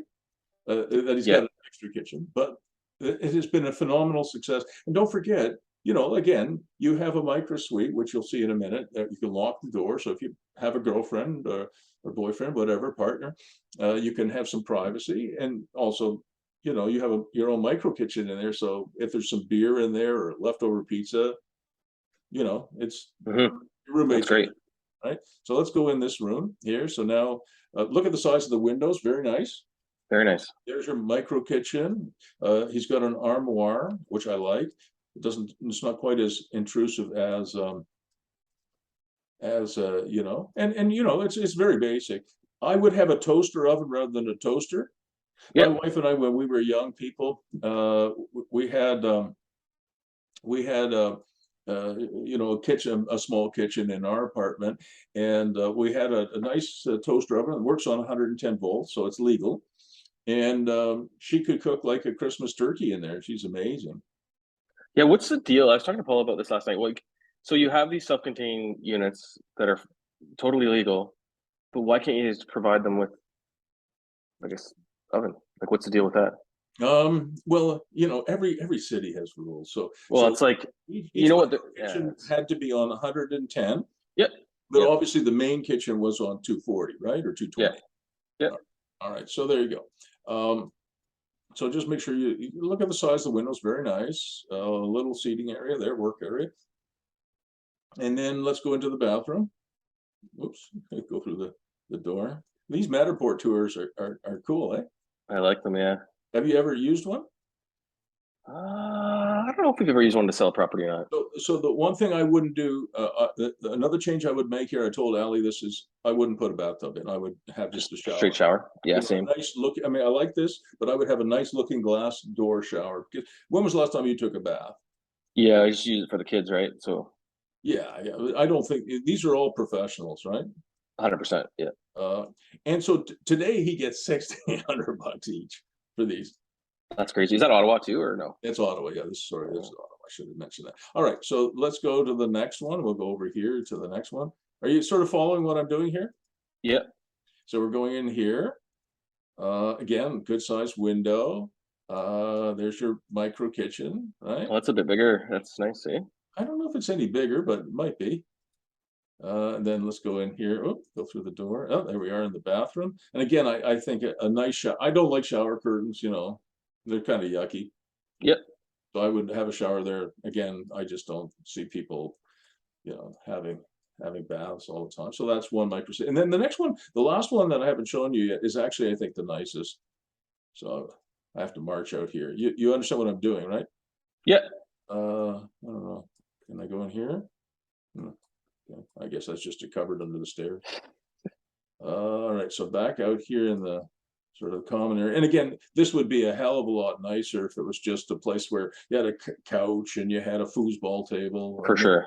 Table and it's just the 3 suite holders down here could all hang out together. This one is the best though. This layout is fantastic. Look at that. Isn't that beautiful? Oh, that's awesome. Yeah, I like that. This one is really good.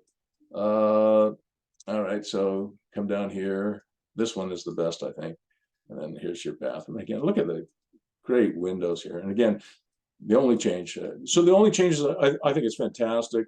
The only changes that I would make would be, yeah, delete one kitchen and delete the showers for sure. Yep. All right, so I'm going to grab those. I have some links there for you if I can find them again.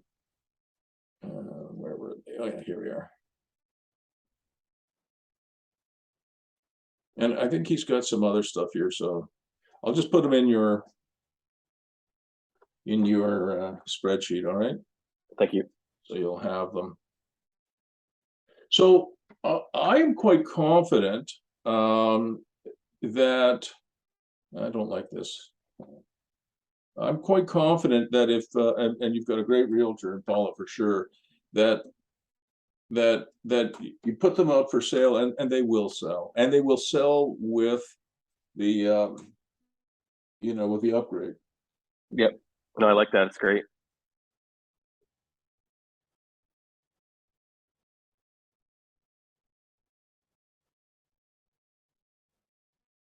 All right, so just going back now to the spreadsheet here. Okay, so this is worth doing. And now we're not quite finished, unfortunately, with this spreadsheet yet. I apologize for taking so long, but That's okay. That's good. It's really important. Okay, so what we have is we're trying to raise 360. So we're going to be close to $1 million. We want to raise, so the raise is going to be equal to this number, plus we're hoping to raise some debt, right? Yep. So it is close to $1 million. Yeah, it is.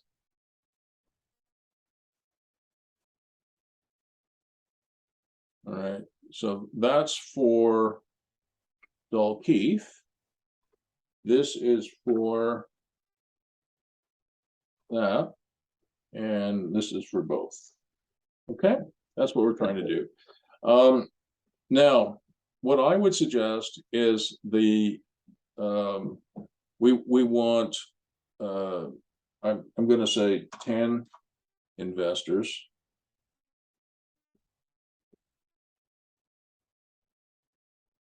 That's a maximum of 10. Yep. About 91,000 per investor. Okay, and out of that 91,000 per investor,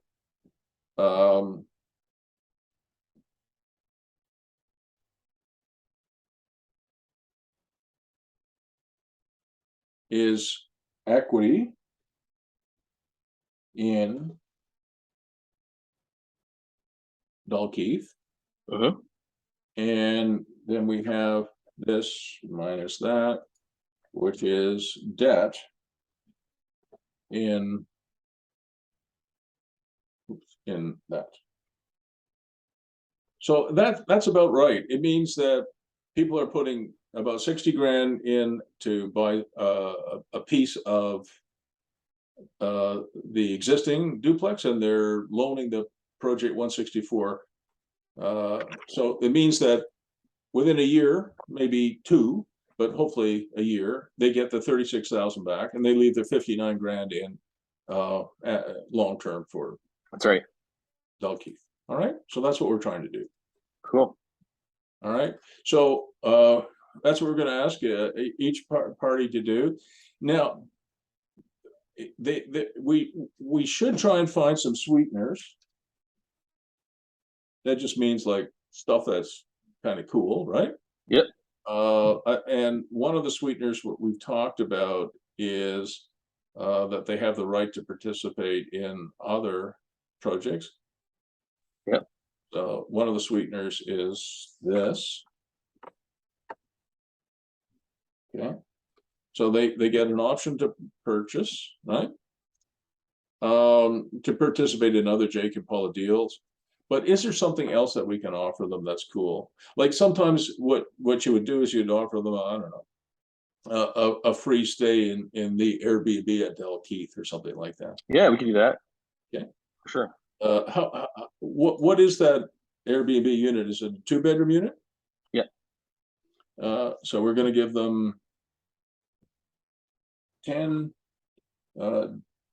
days per year, right? Free stay in 2-bedroom. Did I get that right? 2-bed. 2-bed, yeah. Airbnb for themselves or their and family. Right? If they want. Yeah. Because like I always have people visiting me, right? So if I was living in London, I'd say, oh, this is cool. I get, well, we got to be careful. 10 days is too many because you got up to 10 investors. So that's 100 days. So what is your occupancy rate on it's over 80. It's over 80. So 20% would be of 365 times 0.2 means you have about 70 days that are vacant a year. So if we divide that up amongst 10, we get 5, right? So you're giving up, they don't get the premier spaces, right? They get 5 days when the Airbnb is not booked. That's right. Yeah, that's good. All right. And what do you charge per day for the Airbnb? I think it's average around 150. Okay. So the value of that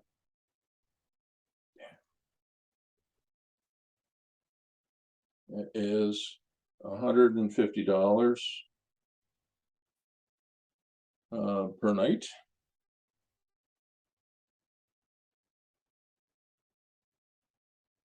So it's equal to 5 times 150 per year.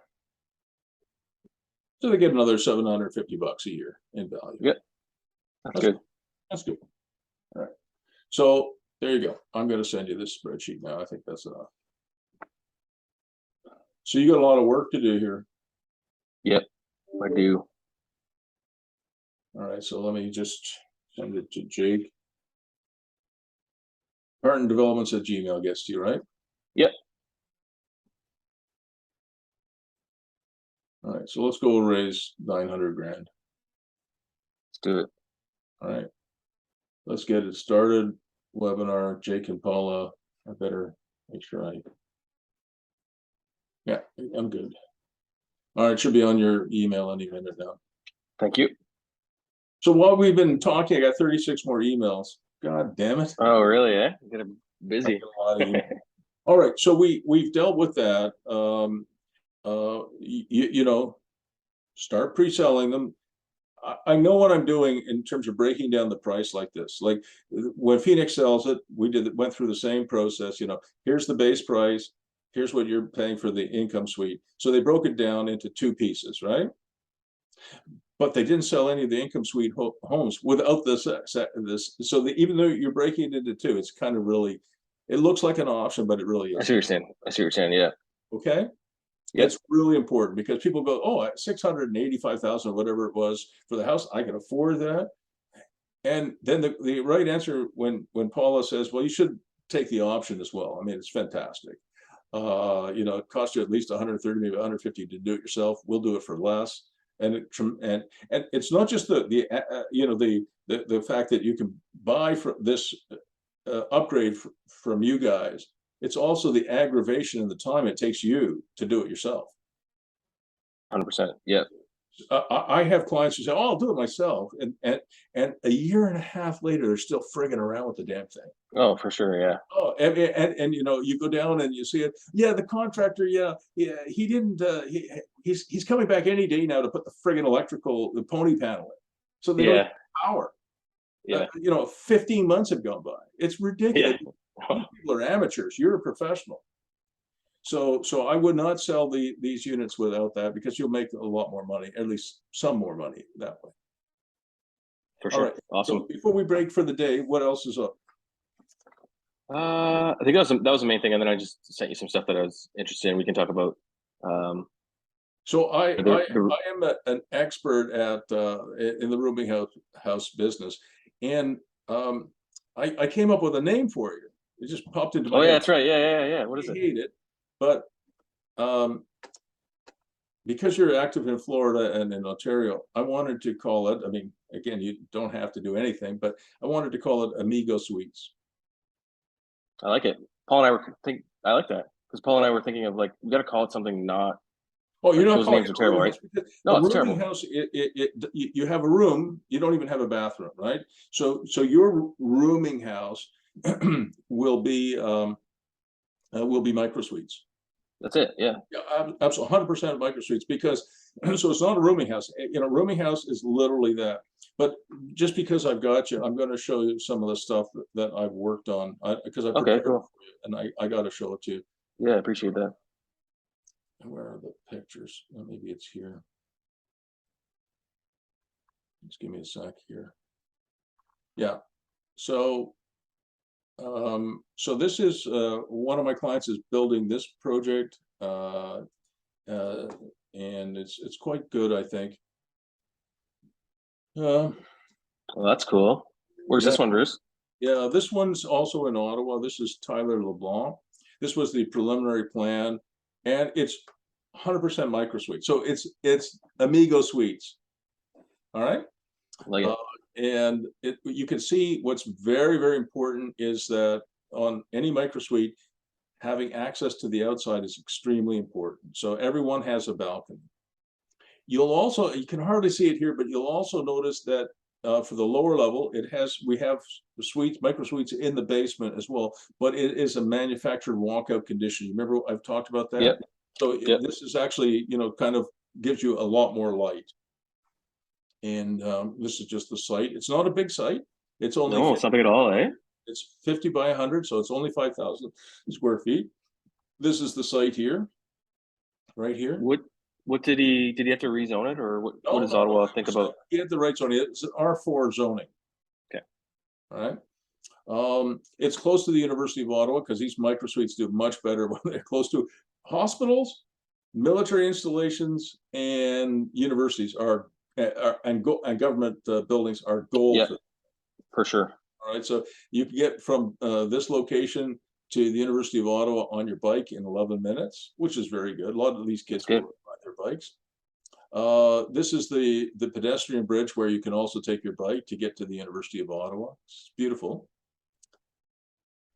Just these are pictures I took of the bridge crossing. This is the plan for the building. So because he needed some parking as well. You know, the ground floor is a smaller footprint than the building above it. And here you can see the manufactured walkout condition. That's cool. I like that. It's very nice. This is as we bikes parking. That's awesome. We added some more color to it, and you know it's really important. And you notice how we have a sloped pitched roof up here, those are lofts. Oh, cool. I sent you this morning as part of the class, I sent you what we're doing with lofts, where we're putting in loft beds. I sent that on your email. I like that. Yeah, okay, cool. I love that. You'll see what we're doing, and then this is just an elevation. You can see the loft a little bit more clearly How here. many units? How many units does he have in there? 12 units, or maybe it was 15. I think it might have been 15 units. It's going to be fantastic. And they're not big, you know, they're between 230 or 250 and 280 or 290 square feet. So they're not big. Cool. 200, you know, I like micro suites that are 300 square feet, but these are between 200 and 280. So a little bit smaller than I would have done. But where you have the loft, you can do a lot with that. And then these are the upper units, which are terrific. And we also had part of the roof was flat, where we could develop some outdoor patio space on top. That's awesome. Which was great. Yeah, we had a little mezzanine up there where you could have a sleeping area as well. So I'm going to get out of this for now. And so what stage is he at? What on this development? So he's site plan approval, which in Ottawa is a year or more. So it's just see, I don't want to. Oh no, this requires site plan approval. Brutal. Anything above, I think now 5 or 6 units in Ottawa require site plan approval. But that's what we're doing. It is what it is. I wonder if I have any others. Oh, look, there's a picture of me with my wife when we were young. Oh, nice. Yeah, it's cute. All right, so that's enough of that one. But I had something else I wanted to show you. I don't know if it's in here. Might be. Oh yeah, here's the Ken McKenzie one that I was talking about, where you remember this house. I don't know if I ever showed this to you. Don't remember this one. All right, but I should take a moment more of your time to show you this.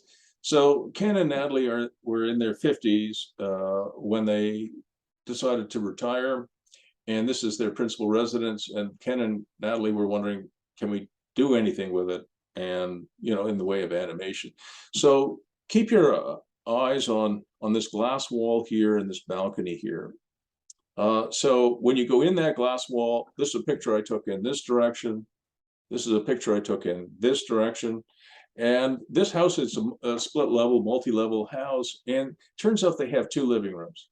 And I said to Ken and Natalie, why do you need 2 living rooms? They said, we don't actually. We never use this one room. I said, well, this is a perfect micro suite. You put in 8 feet of drywall here, add a bathroom and a micro kitchen here, and you've got a 320 square foot micro suite.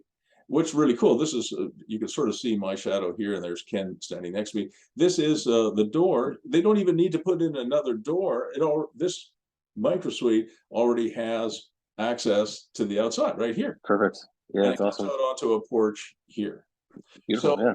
So I said to Ken and Natalie, you ought to do this. You know, and Ken said, well, myself and my youngest son, we're both pretty handy. We can do a lot of the work ourselves. He said, Bruce, what does it cost to do a micro suite? And my wife and I had just finished one. So with our micro suites, what we're doing is we're completing them with the bathroom, the micro kitchen, you know, obviously, and we furnish them. And I said, the last one we did was 40 grand. He said, well, we can afford 40,000. What kind of rent you get for that? And I said, well, we get about $1,300 for the micro suite, for that last one. So if you take $1,300, Jake, and you multiply that by 12, and then you multiply that by 0.66, you get net operating income of just over 10 grand from our micro suite. On a $40,000 cost, that's a cap rate of about 25 or 26%. That's pretty good. That's really good. That's I like that. So Ken said, oh, we're going to do that. So I mean, I don't tell people this all the time because it's unbelievable, but because Ken and his son did most of the work themselves, and they need a little bit of help on the plumbing, I think, but the electrical they were able to do, the drywall, most of the stuff, the lighting, you know, they were able to do themselves, including furniture. They were able to do this micro suite for 16 grand. Nice. It's awesome. And today they're getting $1,600 a month for it. Back then they were getting $1,100 when they. It's crazy. Now it's $1,600. It's in a small town. It's not a big town. It's called Rockland, Ontario, so it's maybe 35,000 people, and they get $1,600 for it, and they furnish it. And Natalie furnished it by going to like auctions, like grandma passes away and her house is full of old furniture, beautiful old furniture, but way too big and way too dark for young people. Young people have smaller apartments. They don't want so she went, and people will sell you an entire house of furniture for $500. Just take it up, because otherwise they have to hire somebody to junk it, right? Like you call 1-800-GOT-JUNK, they come, they take everything out, and they scrap it, right? So Natalie was able to buy like an entire friggin' house, nice stuff. And so she furnished it for like $500. Awesome. So by the time they bought some materials and other stuff, they were in for about 16 grand, not 40. So their cap rate is probably 70% or something like that. Crazy, yeah, that's good. I wanted to show you that because that is one of the cheapest friggin' additions you could do to any house. And the way that you make it legal is you have a connecting door to the main house. So it's just, you could have your mother-in-law live there. So you're putting in a bathroom and you're putting in a micro kitchen and the connecting door. And then when the building inspector gives you the occupancy permit for it and waves goodbye, maybe there's a double set lock set on the door, right? Yeah, no, I understand. Yeah, you understand how they get it approved, but you could you could put a wet bar into any room in your house if you want to. They can't stop you from doing that. For sure. So that's what Ken did. But I wanted to show you what Belinda did in terms of what she did with her. I don't know if I put the photographs in here. I won't keep it much longer, but I Oh, that's good. Show you a few things. Yeah, I did. I put them in here. Good. So this is a true rooming house that, yes, one of my clients did. Her name's Belinda. I don't really like it, but I have to show it to you as well. And this is what she did. So she is a single mom with 5 kids, and her only income is real estate. So she would buy a home in a suburban neighborhood, and she would put in 8 rooms. She would create, 4 upstairs and 4 down. She would have 8 tenants in there, each paying, I don't know, $600 or $700 a month back then. Yep. And so if you have 8 of them and they're each paying, say, $700, she'd make, like your building, about $5,000 a month. And she had, I think, 7 or 8 of these buildings. Okay. So she did some things like she just to tamp down the noise a little bit. She did some soundproofing on the ceilings here. She would, this is a true rooming house, but at least you might have a little sink in your room. Yeah, you can see it on there. You might have a little sink there. It's a shared kitchen, so she would have 2 kitchens, one upstairs and one downstairs, but it would be shared. A lot of the windows are okay, but not great. They would be sharing. Some had their own bathrooms, but most did not. They had to share, which people don't really like doing. Her kitchen downstairs was quite nice, but the windows were pokey. Stacked washer and dryer. That's just another shot of her kitchen. Just some stuff that she did. So I have to say that you and I and Paula almost certainly can come up with a much better design than what Belinda's using. But she was running true rooming houses, right? Yep. And I understand why she did it. She had to support herself and her children, and that's not easy to do.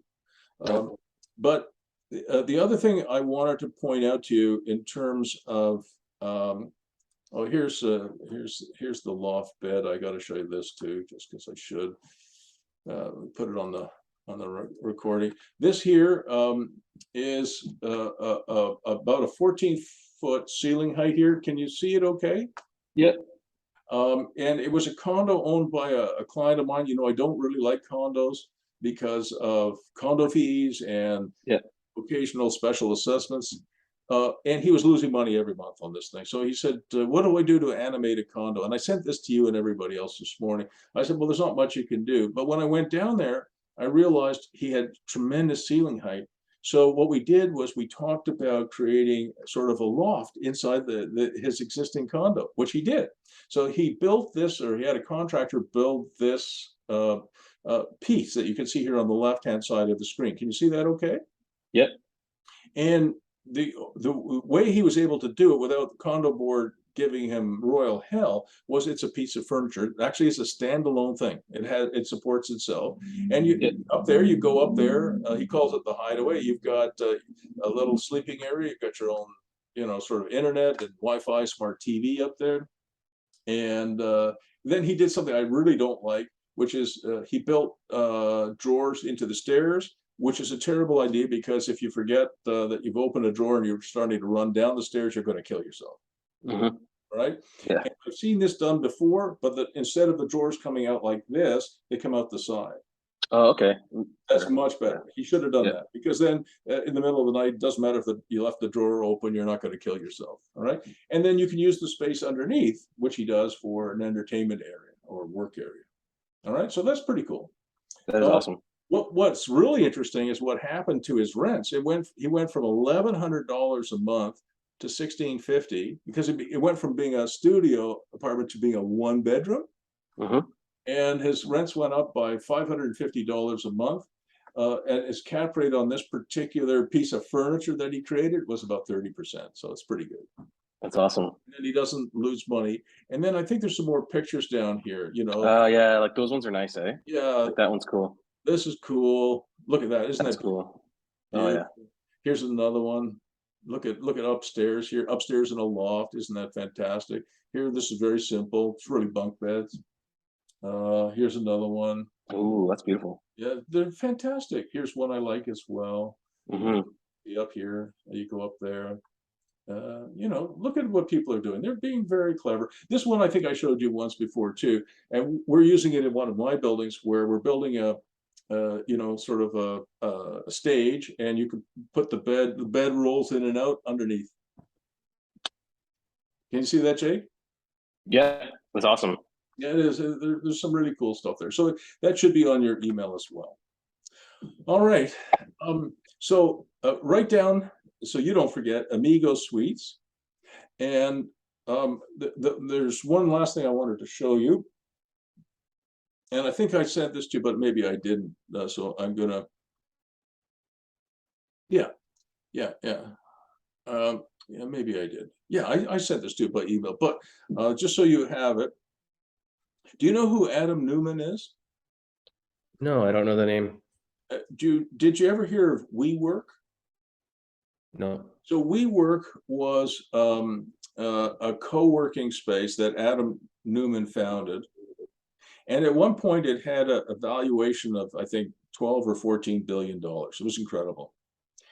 But years ago, when Adam created this company, I was very critical. I thought it was going to fail, and I put down the reasons, because some of my clients wanted to buy WeWork stock, and I advised them against it. And so I did a research paper on it that said, don't do it. And there were a lot of reasons for it. I'd be here for another 20 minutes telling you that. Doesn't matter. So it was valued at 12 or 14 billion dollars. It was considered a tech thing. Don't ask me why. It was mostly bullshit.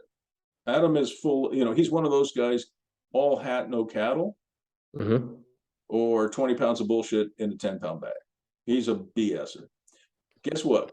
It imploded. It went from being worth 12 or 14 or 17 billion dollars or something ridiculous like that to being worth, a fraction of that. And they kicked him out. His investors just kicked him to the curb and said, hey, we'll take it from here, Adam. He was just a total BSer. And he would do things like he trademarked the word we. Oh, really? The word we. Then he sold it back to his own company for $6 million and pocketed the money. So what I should do is I should tell you and Paula to call your new venture Amigo Suites, and then I should go out and trademark it and sell it to you for $6 million. Should, yeah. Really good idea. First of all, you would hate me, and I would hate me too. I would never do that. But that's the kind of stuff he would do. Okay, yeah. I mean, it was just terrible. But he's back.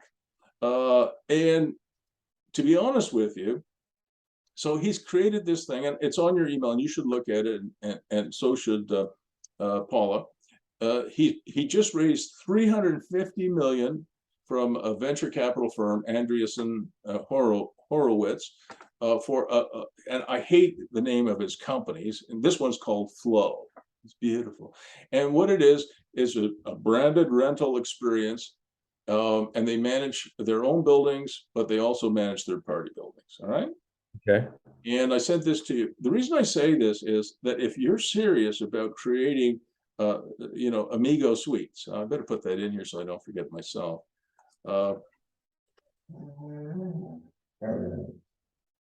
If you're serious about doing something with this is the first thing I think that you've told me that is a business model as opposed to just random walk through life.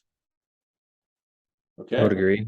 Yep. So like, we're going to build a fourplex here. We're going to build a duplex here. We're going to build a single family here. We're going to build a semi there. We're going to be in Florida this, and London that, and Parkhill.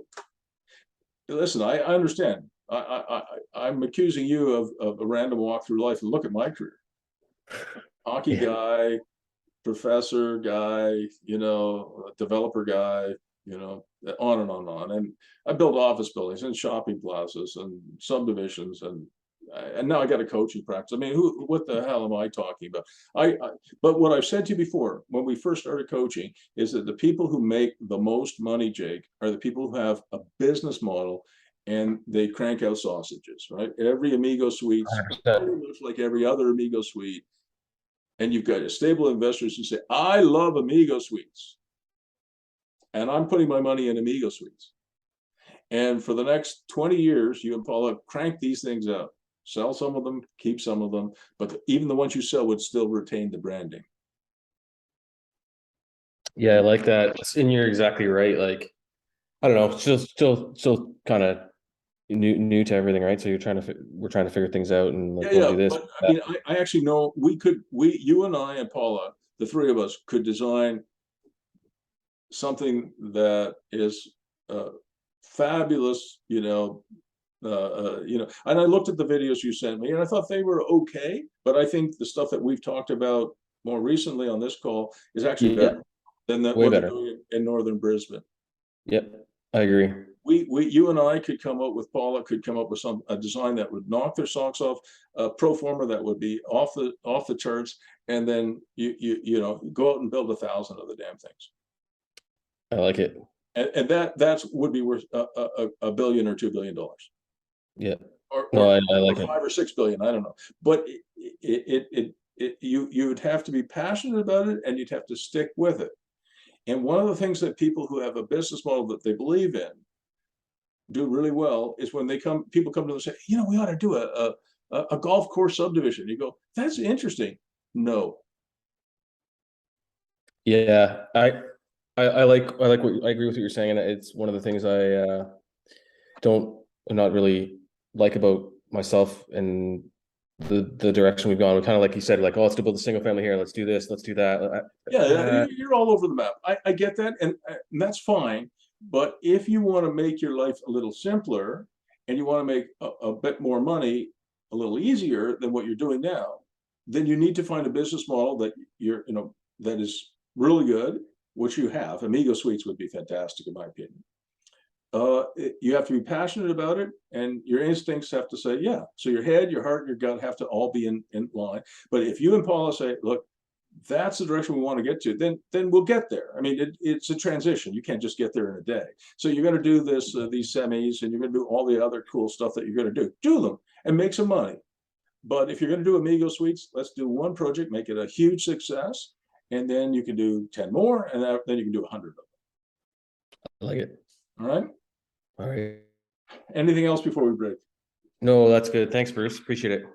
That was really good. And you've got all of this stuff. So look at the emails and keep, one of the things that came to me this morning is that, in the course, we're going to study one model. The model that maybe you ought to study is Amigo Suites. I agree. Yeah. Like, the thing I like, not to keep you, sorry, the thing I like about it too is with running all over the place with different things, you're always wanting future businesses. Like, I gotta find, I'm gonna do that. Well, I gotta make money, so I'm gonna do something different, right? I don't like that. I'm with you on that. So think about it, but in the course, what I would want you to do is either in Florida or in Ontario, either one, find a site that has the right zoning. And, you know, I don't want to go through a zoning process with you. Site No, plan is bad not enough. doing- So Yeah, see if you not- can find a place where you can build, you know, 6 Amigo Suites or 10 or 12. That's kind of the number. I'm not interested at this point, and I don't think you should be either, in doing a 27-story building with Amigo Suites. No, That's let's start too big small. a bite, Yeah. right? So you're Yeah. looking similar to what Brisbane did. Can you buy an existing building and refashion it for Amigo Suites? Maybe. That's fine, as long as the Yeah. zoning is okay. I don't want to get you into trouble with zoning, right? So I don't want with to. Tyler LeBlanc, he's building it from scratch. I think it's 15 Amigo. He doesn't call them Amigo Suites, but we're Yeah. calling it. So it could be as many as 15, or it could be as few as 5. Okay. One more thing. I think we could do 5 on a residential lot without site plan approval. Exactly. I would hope so. You know, you could find a house in Florida and say, well, I could recondition this. You know, look at what Ali did. He did 3 microsuites in a very nice ones, in fact, generous, in 1,000 square feet. So if you had 1,000 square feet and 1,000 square feet, you could have 6 in a house. Yeah, that's right.